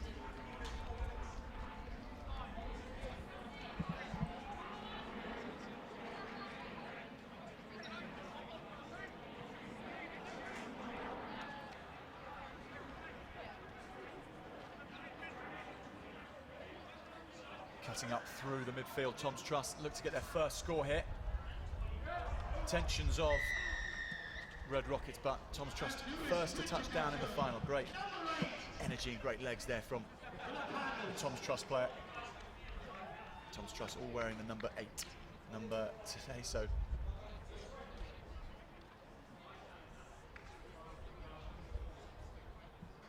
the referee has his wits about him. Earlier in the tournament, captain of Tom's Trust, Harrison Collins, was sent off, and it was quite clear the infringement he'd given, but having the same number on the shirt is quite a good one for trying to plead that it wasn't me, ref, isn't it? It wasn't me, sir. Yeah, exactly. Perhaps that was what they were going for. Just see this try again. Opened up for him, really. His teammate ran a really good decoy line on the inside. Absolutely. Red Rockets looking around at each other thinking, whose tackle is that? Good finishing.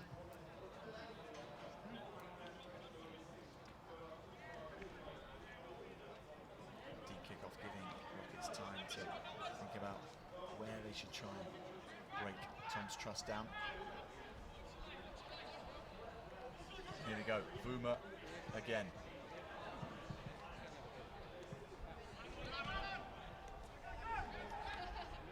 Blaine Howe, number 5 there, but the ball went backwards. Slight loose pass, well, slightly loose defence from Tom's Trust. It's gaping hole up the middle.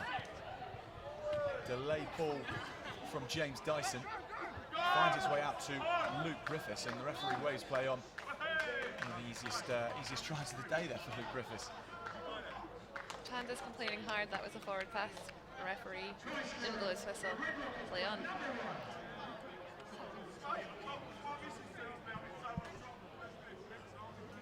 For a timeout, and we'll have a conversation with his assistant referee though. Perhaps not yet a confirmed try for Tom's Trust.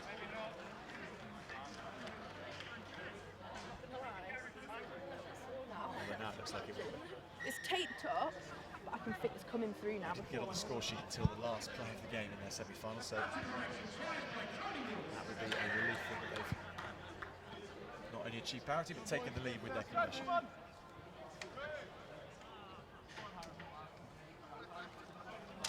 Not tell them we've got quite a few in here. No.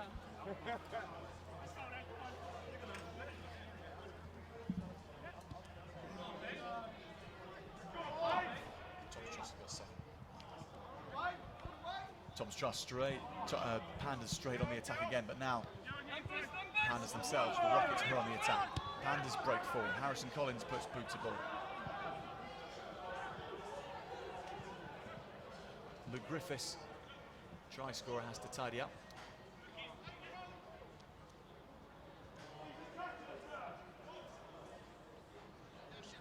Does a good job of it too. Captain Birtwistle fires a long ball out, but went forward, says the referee.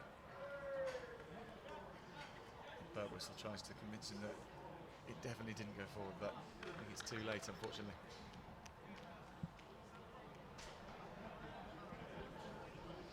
So Tom's Trust. Good opportunity this for them to make sure that early score doesn't go to waste. Great attacking position for them. Perhaps feel a bit of redemption from the last forward pass they felt wasn't called.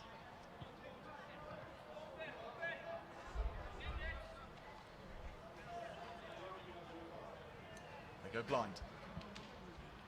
Through their try scorer of the first try. Stopped just short.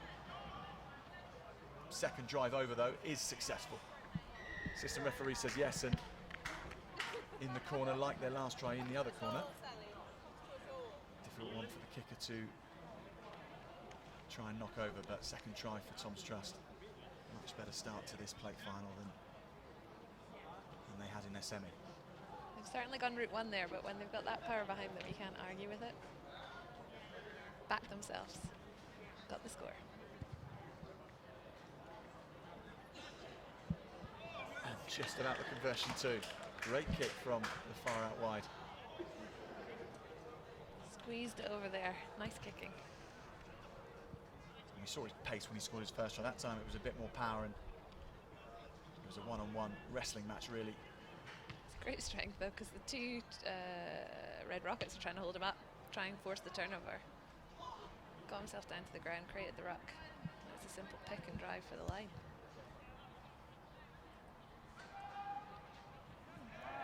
Dyson with the touchline.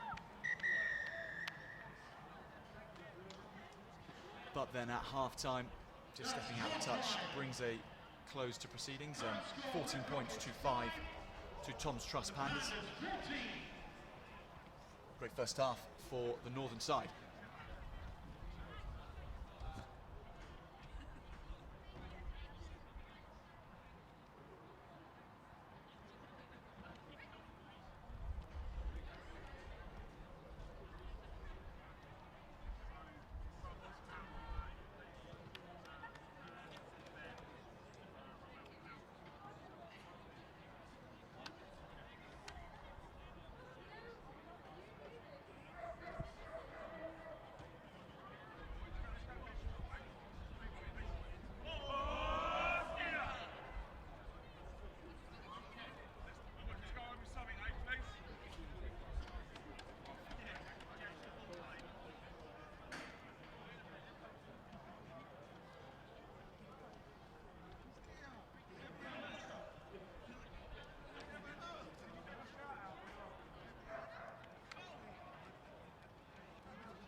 Second half about to start here. Red Rockets with the ball in hand, facing a 14-5 score deficit though.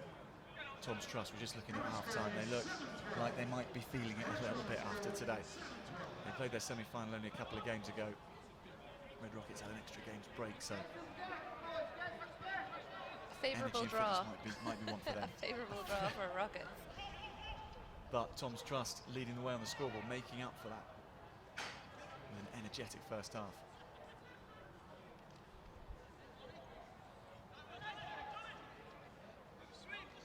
Johnny Matthews there cleaning up for Tom's Trust. Now Goulet Smith looks to have a little go himself down the left-hand side.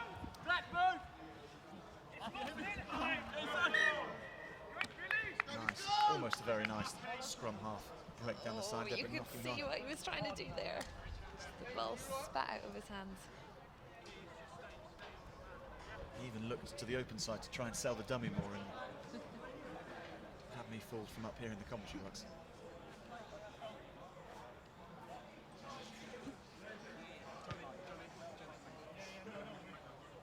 Gentlemen's lads. Crouch. Fine. Set. Tom's Trust in reaching the final today, in reaching the finals day, and reaching this final, they had to come through a local qualifier up in Tarleton. And then they went to the regional qualifier in Leeds at West Park, where they finished second, despite being undefeated all day. They finished second on points to Mighty Perth, who we've not seen on the live stream today, but were here for the group stages.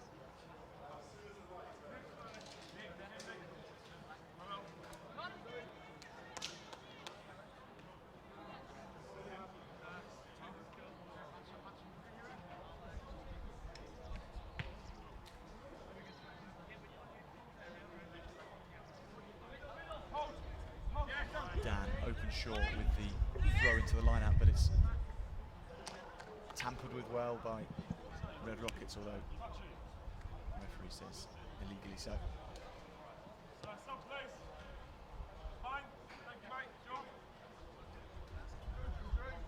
Open short.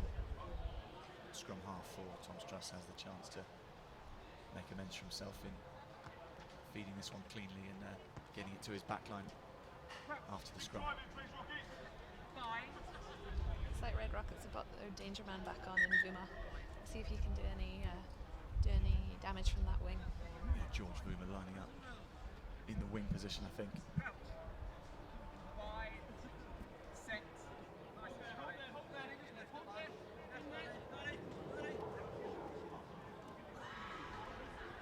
Openshaw does get it to his back line. A little bit difficult to handle, but they get up and running. Agule Smith decides again to take in contact. Johnny Matthews stepping up the inside. Referee though, he saw it from up here as well.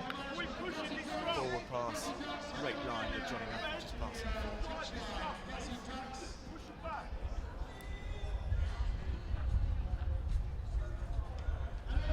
Both sides not having the spring in their step that they had earlier in the tournament.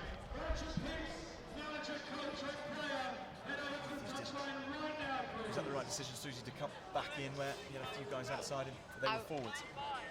I wouldn't have. I think he should have kept going on the outside. Upshot is the Red Rockets are on the rampage. And Vuma, particularly on the rampage, cutting up the middle. It's just come back on one of the interchanges and he's as fresh as anything. Brings Red Rockets right back in it. Great pace from George Vuma. Under the sticks as well, so this should make the scores 14-12. Quality finishing there. Fresh from his rest. Under the sticks. Callum Gunn kicks it over.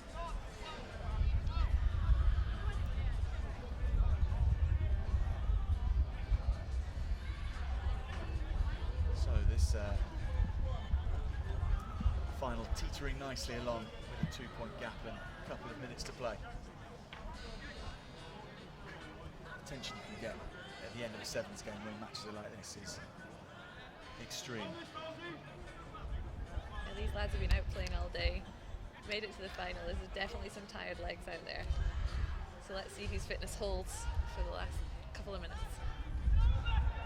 Almost done more for Tom's Trust cause than this man taking the ball forward. Scored their first try, set up their second.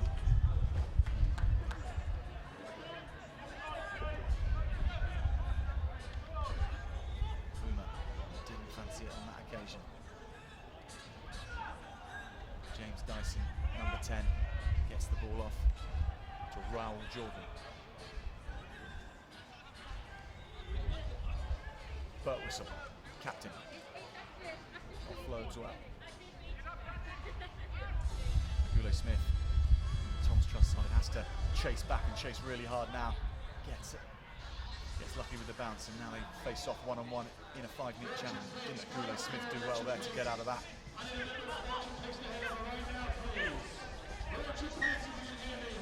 Really good defence from Smith.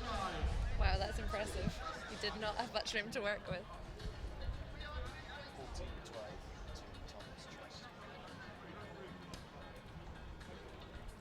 Archer Picks, send over a member of your team with haste please to the touchline.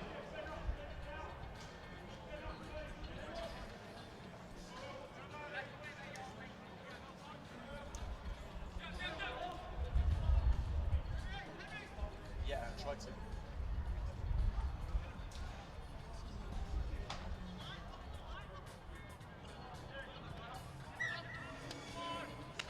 Yeah.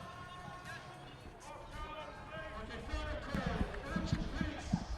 And it passes to our team running out. Archer Picks, captain manager of Flora with haste to head over the touchline.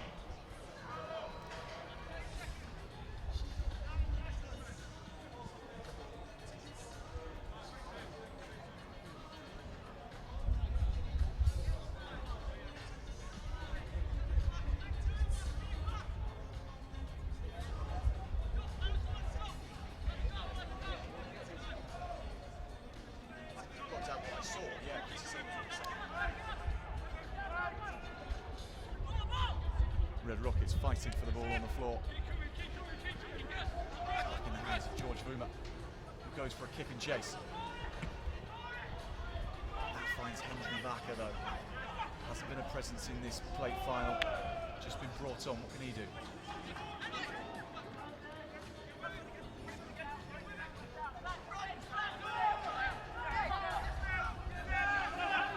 Tomazi Tanumi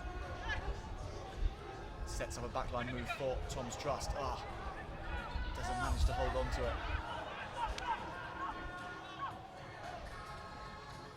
Tom's Trust still playing good rugby despite how tired they must be at the end of this long day. Harrison Collins goes down on it, tries to go down. Tanumi, nice footwork in attack space. Vaca chucks the ball away. Red Rockets kick the ball out. The referee's going to have time out with the assistant referee to work out if he needs to blow, and he does.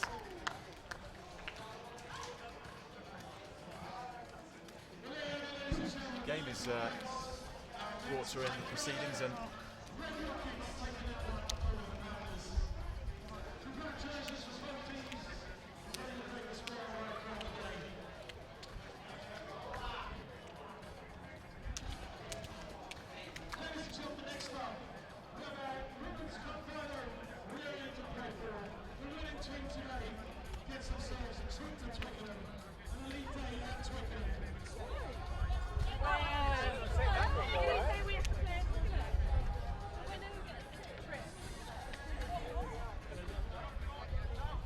so at the end of that final plate final for the men's, just to confirm, Red Rockets are victorious against Tom's Trust. Bit of a melee at the end of the day, but apologies for not bringing you the right graphics throughout that game, but Red Rockets do win it 14 points to 12 against Tom's Trust Panthers.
Rugby and the hashtag 24/7s brings you the Ladies Cup Final.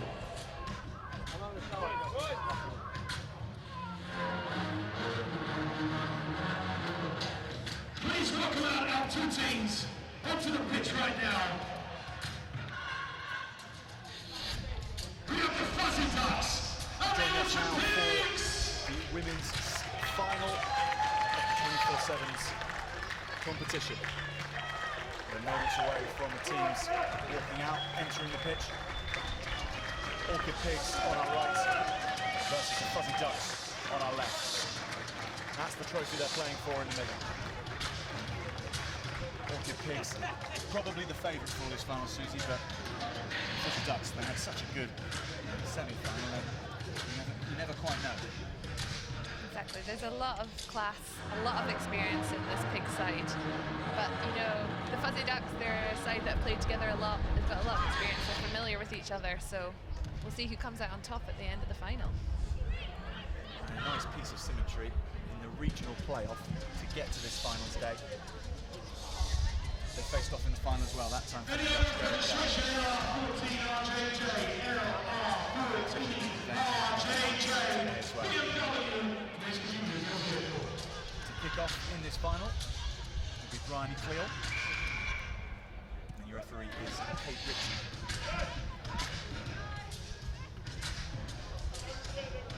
Marley Packer and Rachel Burford recollect the ball for the Orchard Pigs. Kayla Staniford involved well in this move, and Staniford picks it up there.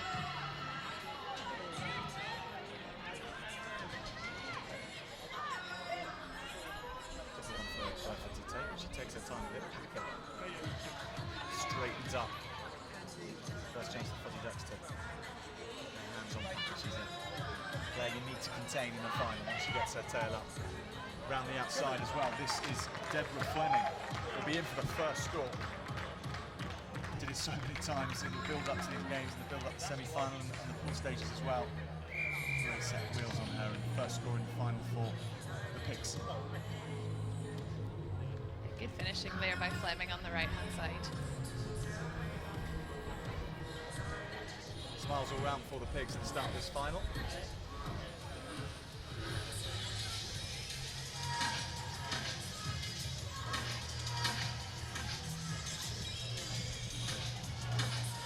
That's a current score right now.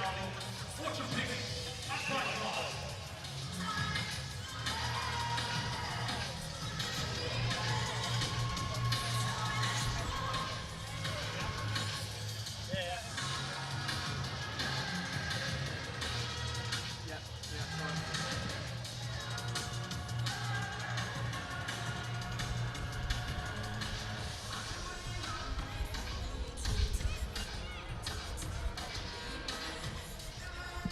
This conversion then leaves the score at 5-0 to Orchard Pigs. Should kick off going for touch rather than going for to reclaim it.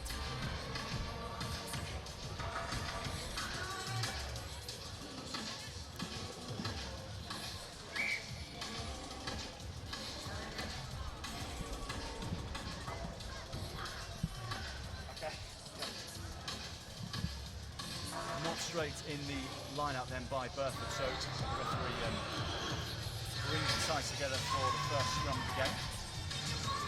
Not something you often think of as being an important part of sevens, but in the final, every inch you can gain is valuable, and the scrum is a chance to get a psychological one over your opposition, Susan.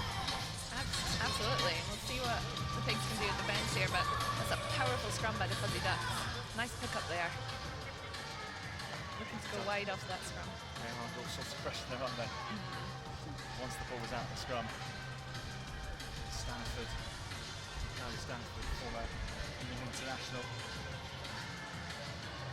former England Sevens international, and coached to catch the 15th side.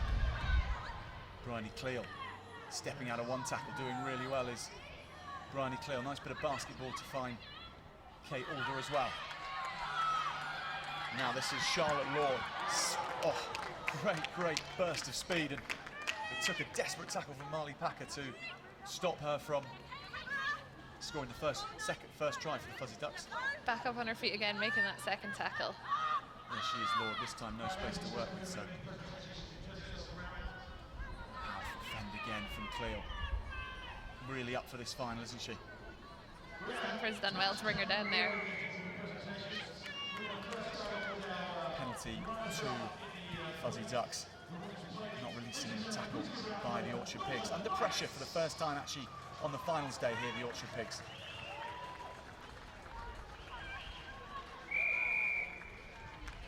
This time they get a penalty though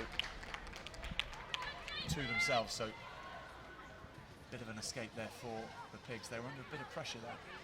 Burford. Packer. Chip and chase, fancies her legs, does Marley Packer, and herring after it really well. The Fuzzy Ducks will have to cover especially well to stop a try being scored here, and Charlotte Lord does just that. Not much she could do after catching up with it, but boot it off. Good vision from Packer there to see the spacing behind, wasn't it? Showing all her experience there. She's played on the World 7 Series. She's played out in Dubai. She's played all around the world, to be honest. And she saw no one's at home there.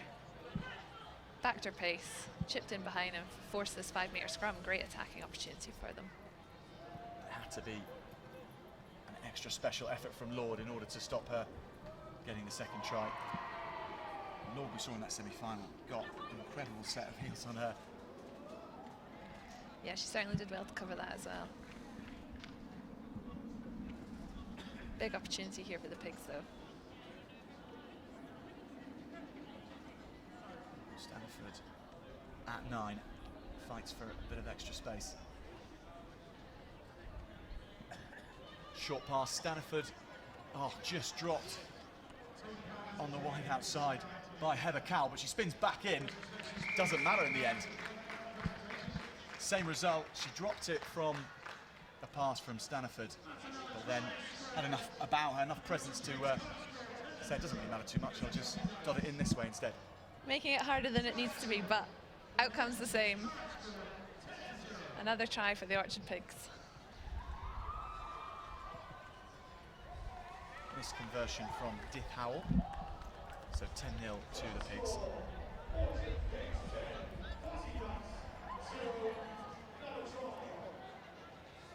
Looked to slightly hurt herself in scoring that try, Heather Cow. She's back on her feet and lining up.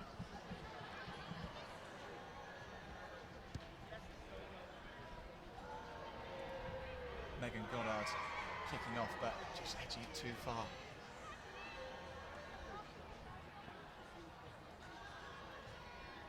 Fuzzy Ducks then, they show what they can do in that first burst. They're showing the international side, the guys with England players, Welsh players, no respect. And this is a nice chance for them to construct something from the set move.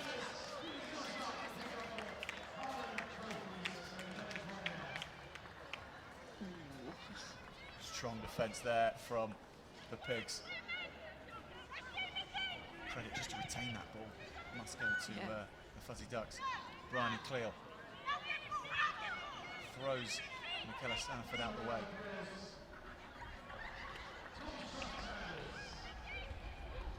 Now, chance here for the Fuzzy Ducks. Working their way, McNaney. Offload from the floor. Zoe Smith was the player in support there. Clara Nielsen now.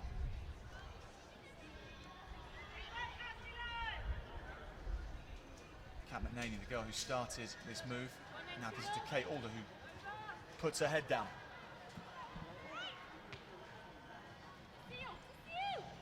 Nielsen, so many passes in this set by the Fuzzy Ducks, and Bryony granted the clear. Can she go all the way? In the end, good defence from Heather Cowell, but it looked like Bryony Clear was just going to toy with her opponent there. That is one powerful fend, but luckily the Orchard Pigs winger just had enough to usher her into touch there and use the sideline and bring it into half-time. Half-time then, 10-0 to the Orchard Pigs. Fuzzy Ducks though showing what they can do. And if they can come with the same application and a bit more luck in the second half, Orchard Pigs, we saw that they can be put under pressure. 10-0 down isn't an unassailable advantage, is it? No, absolutely not. But Fuzzy Ducks will have to up their game if they want to score points against this Orchard Pigs side, who are a quality outfit. A lot of amazing individuals, but they're performing well as a team.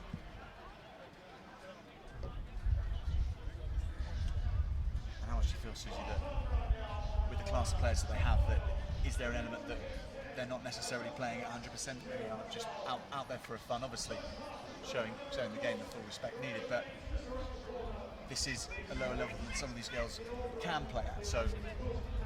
Of course, I mean, it's a different environment. You've got some of the girls out here who are just coming off the back of the disappointment of not making the Great Britain squad for Rio, which was announced on Monday. Staniford, Burford, Marley Packer, to name a few, who didn't make the cut.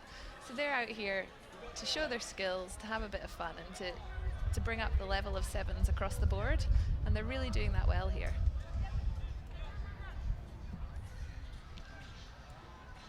Staying in their bubble at half-time as well, whilst the Fuzzy Ducks are in their own slightly more informal bubble in their 22. You see the finalists of the men's competition just warming up on the left-hand side of your screen. That's the 77s. They'll be on after this match against the Second City Stunts. The Women's Cup final to decide before then. And the referee Kate Ritchie indicates that the second half is ready for both sides.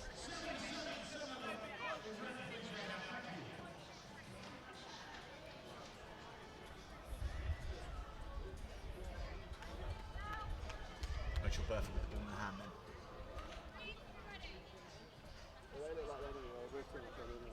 You want a 10 or 7 here? I think they want 7 as well. Easily taken in by the Fuzzy Ducks. Number 2 is Clara Nielsen. She's also the captain of her side.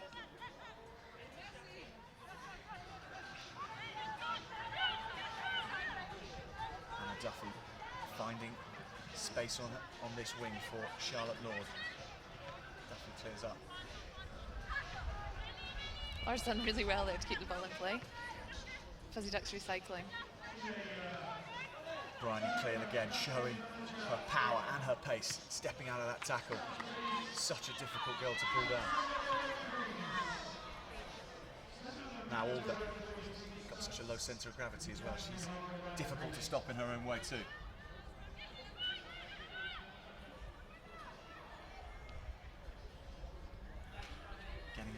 Getting her hands on the ball a lot is Alder at scrum half, but that time she had to ruck. Outlandish hands from Bryony Cleal there.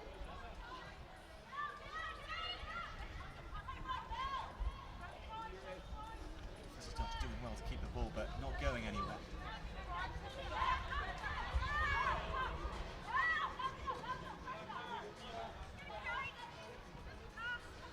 Slowly you sense that the Orchard Pigs are closing in on the Fuzzy Ducks, and it won't be long until they manage to get their mitts on it. Patiently waiting for that turnover opportunity, I think. But it's not here yet. Coming in, threw off their feet. Penalty for the Ducks. Fuzzy Ducks in no mood to regather their thoughts. They're straight off. Looking to claw back a 10-point deficit if they are to win this final. Now the Pigs have a chance and a bit of space in which to run into. But I'm not doing a desperately good job of that. Well, sometimes they're probably just not used to handling the ball. The Fuzzy Ducks have had it for most of this second half. It just popped up somewhat unexpectedly, I think. Spilled forward, so scrum for the Fuzzy Ducks. How much more tiring is in 7, Susie, is defending versus attacking? Or is there a parity which... Defending is unbelievably energy sapping. You know, you're constantly moving, shuffling, readjusting, you're making tackles, you're on the ground, you're back up, so you'd certainly always rather have the ball in your hands than not. Oh, good scrum there by the Orchard Pigs. Megan Goddard making the decision to find Burford. Goddard gets it back.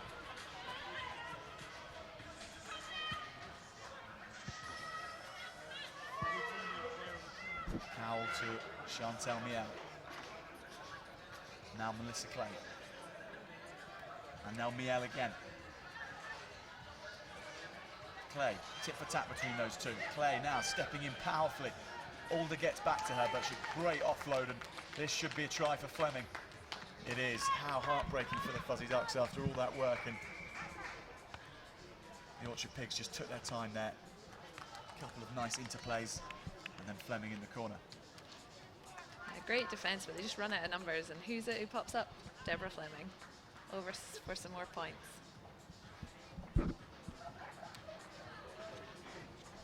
She takes a well-earned breather after that.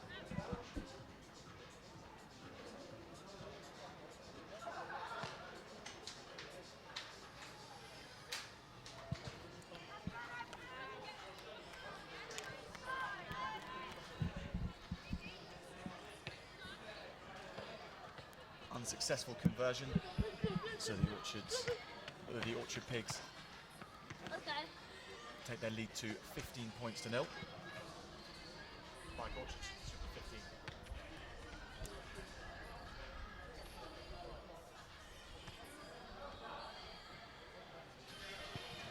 We just time off while we wait for the ball to be kicked back. Lovely evening sun down here at Allianz Park.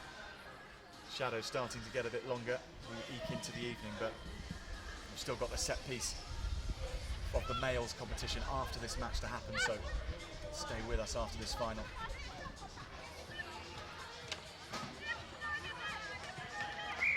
Fuzzy Ducks not done yet by any means though. Charlotte Lord there just being ushered into touch, but she's had an excellent tournament, excellent semi-final and final as well. Yeah, great sevens brain on her, always looking to go on the outside. Great pace. Turn the burners on when she needs to. Chantel Miel as well, she looks like she's got a good bit of zip about her game as well. Burford on the wraparound, she's done so many times today. Now pins her ears back, and Kate Alder can only really watch her go in for what will probably be the ceiling score in this final. Nice wraparound, and it's difficult to stop, but it's done that well. Yeah, great play by Burford, forcing that overlap, and the Ducks run out of defenders.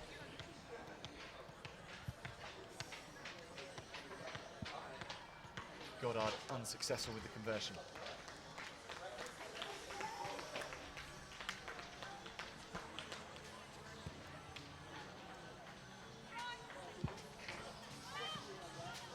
That's Fleming off the pitch. She's done her bit. Scored 2 tries. Time for someone else to have a go.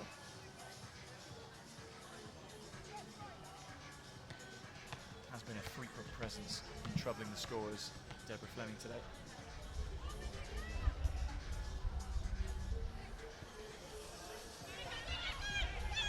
Burford doesn't give everyone as much of a chance with that one, and Fuzzy Ducks do manage to win it back, but throwing it away, almost throwing it away.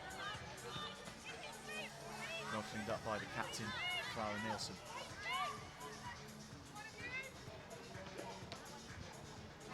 Kirsty Lowe there, struggling under the attentions of the Orchard Pigs. They're now not only sensing their hands on the trophy, but really having fun out there. The only option was to put boot to ball for the Fuzzy Ducks. Now, Chantel Miel.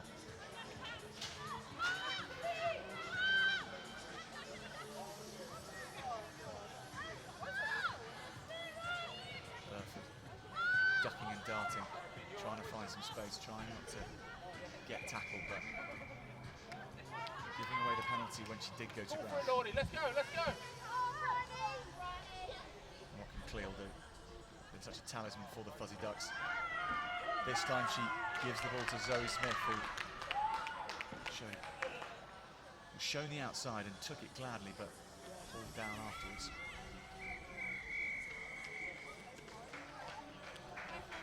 Which brings the match to an end. 20 points then to 0 for the Orchard Pigs.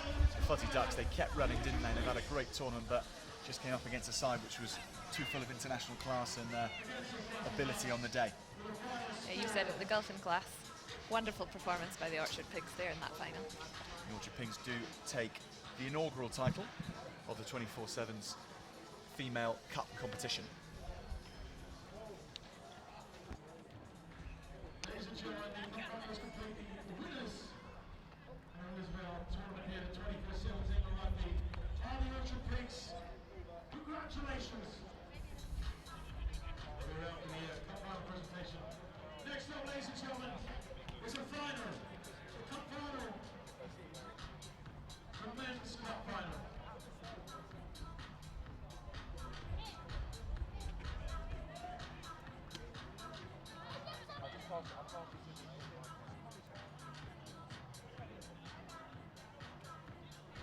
Final score, Orchard Pigs 20, Fuzzy Ducks 0.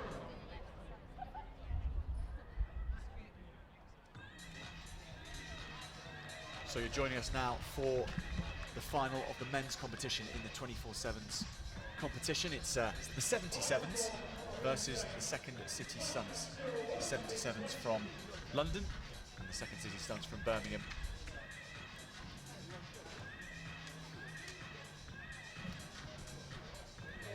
Both teams will be coming out onto the pitch very shortly as we just see the two teams from the women's final have a little bubble about their days. There's the teams ready and waiting. The trophies in the foreground. That's what they're playing for. They come out of the tunnel here at Allianz Park. Great stage for this final day of the inaugural 24/7's competition. Started with 32 local qualifiers all around the country. Both these sides progressed from theirs, then into regional playoffs. Both sides again reaching the final pinnacle day here at Allianz Park to contest this fight.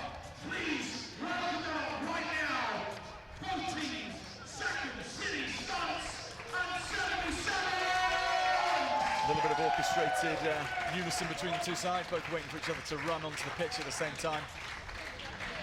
Probably the last thing they do, working together for the next 14 minutes.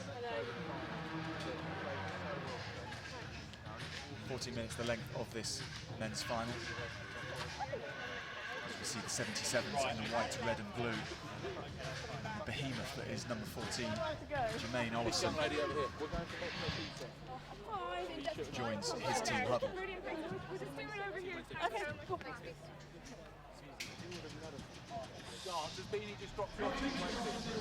Now the Second City Stunts come onto your screen from the right-hand side. By their own admission, they were surprised to have even made the semi-final, so one wonders what they make of being in the final. They've had a super day. Didn't lose in their group. Came through an excellent semi-final to be here as the sun creates some long shadows on the Allianz Park pitch. Kicking off for the Stunts then. They go deep.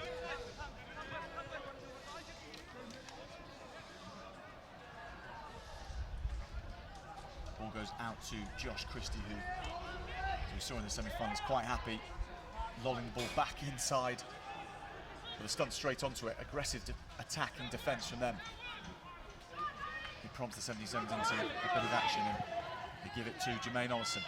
You mentioned him in the semi-final, he scored a try then. He was a little bit shut down, but on the rampage early on here. All looked to have been out there, but Christie arrived just in time. Cuff Burnett, number 5, will be a key player for the 77s. Coming upfield is Whiteley, Charlie Whiteley. Going to go all the way is Charlie Whiteley. First try for the 77s. Great pair of heels from him. Shown that all day, that ability to cut free. The 77s couldn't have wished for a more perfect start to this game. Scored a very similar try in the semi-final, actually. She's that lovely cut inside and that real turn of pace to take him away from the chasing defenders. Doesn't necessarily look like a sprinter when he gets the ball, but then by the time he's gone past you, it's too late to realise. Great score by the 77s. Cuff Burnett's conversion as the upright. Just have a look at that again. It was only really half a gap. And then he had a one-on-one, but didn't turn out to be so when you've got pace like that. Nothing really that Dane Edge could do about that. Number 9 chasing back for the stunts.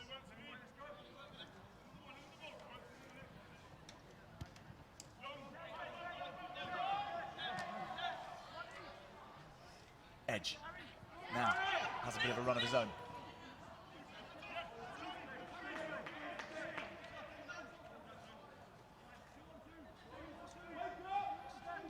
Samir Karbouche not quite sure what to do with it, but almost got a very cheeky offload. Harsh, perhaps on a harsh score, the referee was right on the spot, but it was a nice idea from Karbouche nonetheless. Yeah, he's done that all day. He kind of casually walks in almost, draws that defence on, and he's looking for that short offload left and right. And unfortunately for him, on this occasion, it just went a touch forward. Pulled back for the scrum.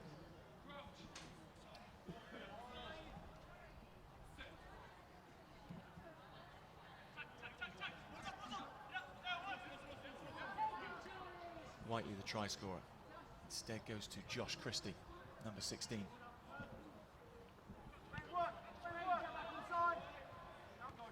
Now it comes out to Jermaine Ollison, and he's got about 50 yards and no one in front of him. And all he's going to do is stretch his legs, cutting back inside.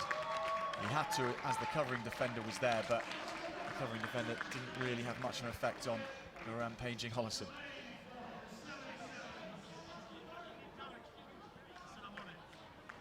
Second try to 77s and asserting their control in this final hit. Not much which the stunts can do about it. We've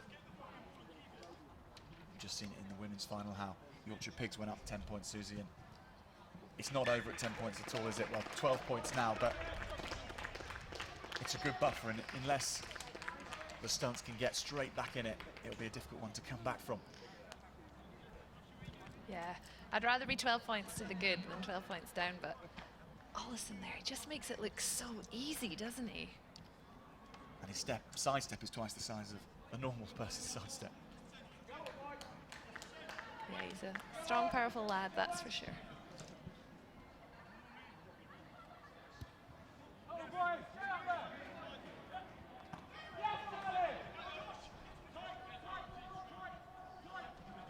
Rossiter tidied that up for the stunts, and Karbouche tries route 1. Rossiter again.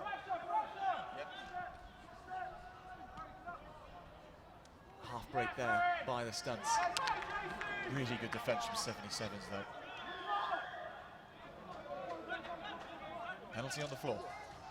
Charles Edwards goes away with it. Another man who has that ability to make things look easy, make real pace look like he's hardly moving at all. Kunivesilu there.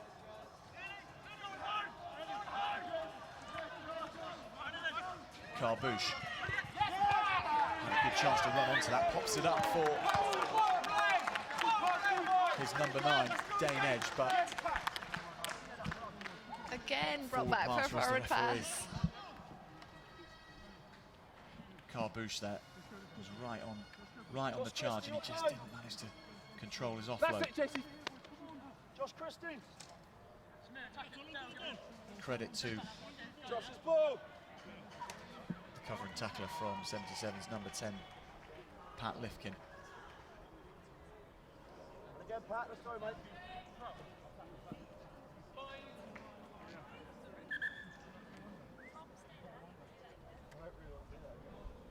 Crouch.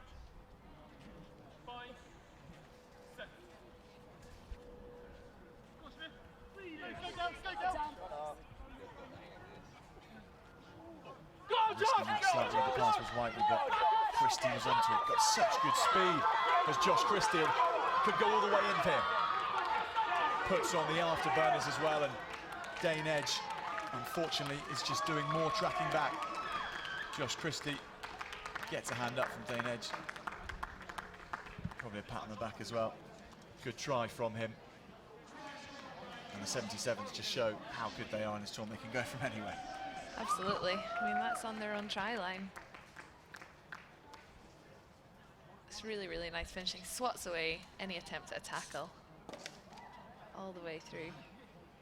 More points for 77s.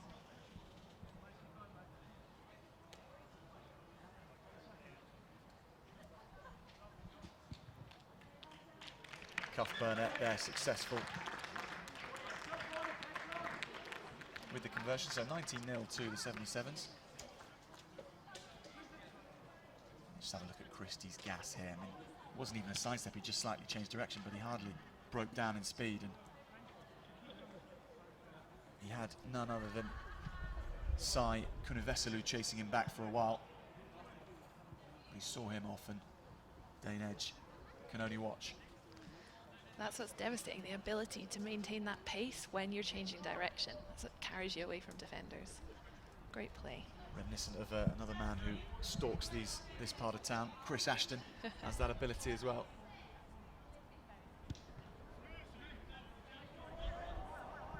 Deep kickoff, Carbush has to tidy up. Edge, now Edwards. Aggressive defence. 77s won this title, this inaugural 24/7's title, so much.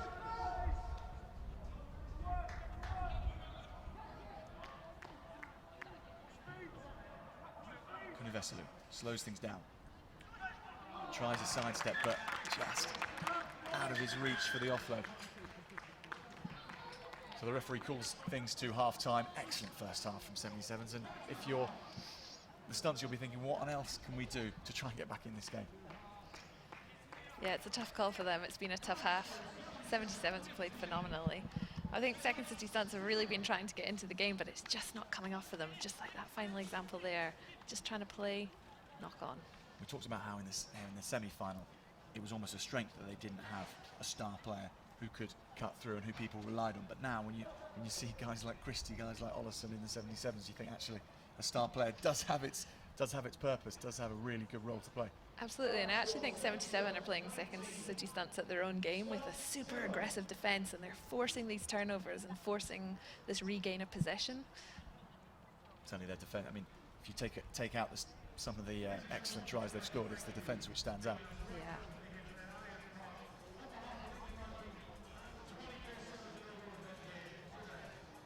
Stunts will have to come up with something in the second half, though, if they're to get back into this final 19-0 deficit at half-time.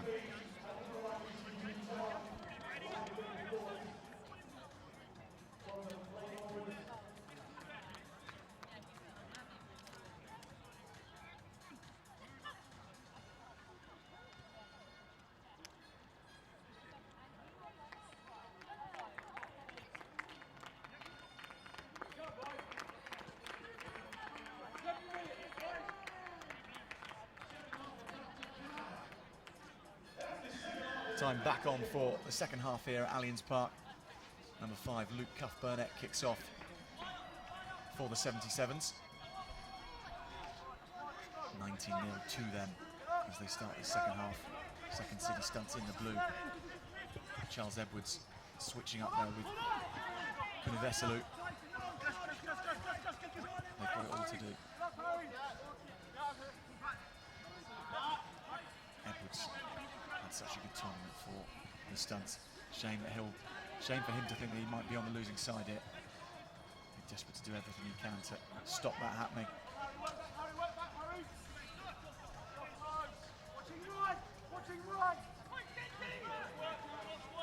Ryan Jeffrey opts to go back the way the ball came for him. Switching it up, and that ball goes to Jack Rossiter, who chipped over and only found the hands of Josh Christie, who has pace to burn, as we've seen already in this final.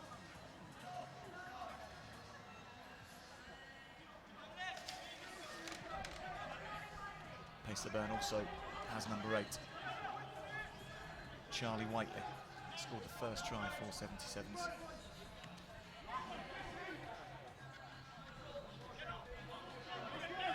Jeffrey finding himself down a blind alley.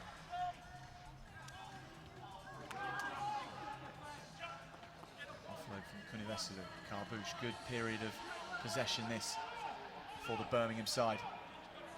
The best they've had in the match so far. Kunivesilu again. Rossiter. And it goes to Dane Edge. Goes round the outside, just squeezes in. Living up to his name there, Dane Edge, scoring the try right in the corner.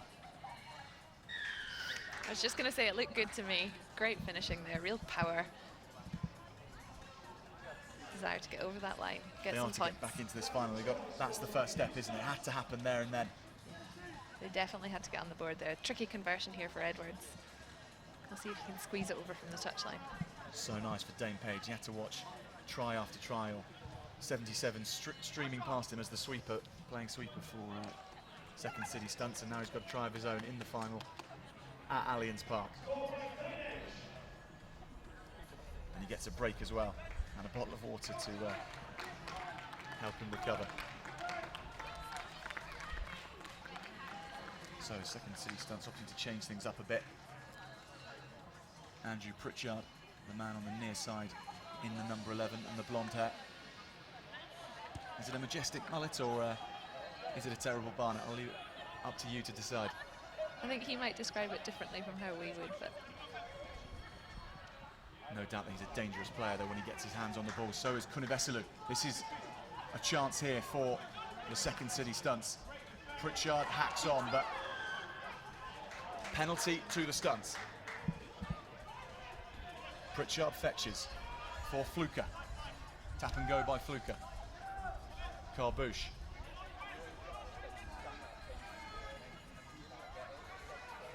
'77s, well, they had it all their way in the first half, but that was then. This is now, and Kunivesilu skips out of one tackle.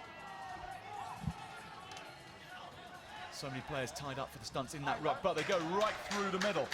Nicholas Harris gets them right back in it. 2 tries in less than 2 minutes by the Stunts. It's all to play for. game on. That Dane Edge try really invigorated them, and they've come out flying since then.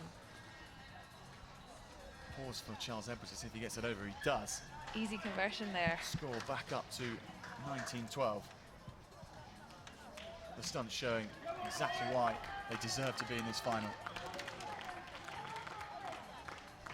And the depth of their squad as well, bringing on a few fresh faces. And Vesilo's football skill. And then it was all about Nicholas Harris just biding his time. And stepping inside. Yeah, just overchase from that ruck position, and he just sneaked through that gap left on the side. So too strong from the kickoff by the Second City Stunts, giving possession straight back to 77s. Just what you don't want. Cuff Burnett will take all the time in the world. He was the man who missed the tackle on Harris for that try, so he slows things up.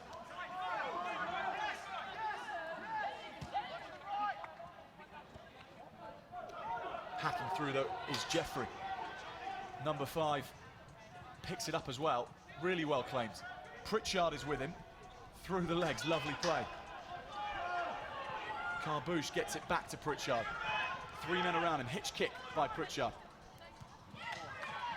Regathers because the ball went back from the 77's hand. Kunivesilu hands out wide to Fluker. The man who's just scored a try here, Nicholas Harris, knew he didn't have the pace there to go around the outside, so kept it alive, but at what cost? Because Ollison is after this. Ryan Jeffrey goes back so well. Could have had a try of his own a moment ago. Now he's in defence and giving away a penalty though, but at least he was there.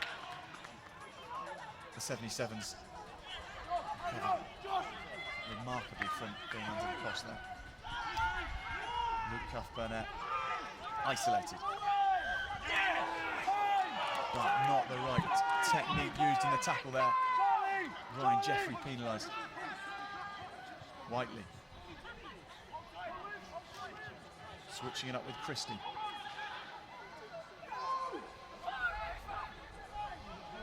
Now it comes out to Nugent. Cuff Burnett show go. Doesn't fool Jeffrey. Yes! But they did go high on him. 77s looking to get their fourth try and perhaps a decisive score here. Well, it will be the decisive score if they could have got over, but Pritchard has won a penalty. Takes it quickly. Fluker cutting up inside the middle. Only seconds on the clock here in the men's final. Fluker stretches his legs, has to chip and go, but he's found Nick Harris. The ball agonisingly slips out of Harris's hand, but the referee decrees a knock-on has been given and blows final score. 77s have won it. The game was in the hands of the City Stunts, the second City Stunts. All Harris had to do was take the catch and he would have been in. But the bounce of the rugby ball, Susie, has meant that it's the 77s from London, not the Stunts from Birmingham, who take the men's title. What a fantastic final. What more could you ask for than extreme drama at the end? They had a chance to win it, the second City Stunts, and that ball just did not stick in those hands. And all credit to the 77s, who played a fantastic final, actually. Indeed, first half was the 77s, second half totally the Stunts. That last attack by the 77s could have resulted in a score, but they gave it away. Pritchard, the man on, who shook things up. And then Fluker with a lovely break up the field. Number 10 there, you see on your screen. Put in the kick, knew he hadn't the pace himself, and just Harris, unfortunately, the ball didn't stick. So, confirmation of that final score. The 77s win 19 points to 12 against the second City Stunts. They are the inaugural men's champions of the 24/7s. Thank you very much for watching our live stream today from Allianz Park. Confirmation then, the 77s are the men's champions here on Sunday evening. And of course, 77s with a 19-12. Thank you very much, and good night. To see it through.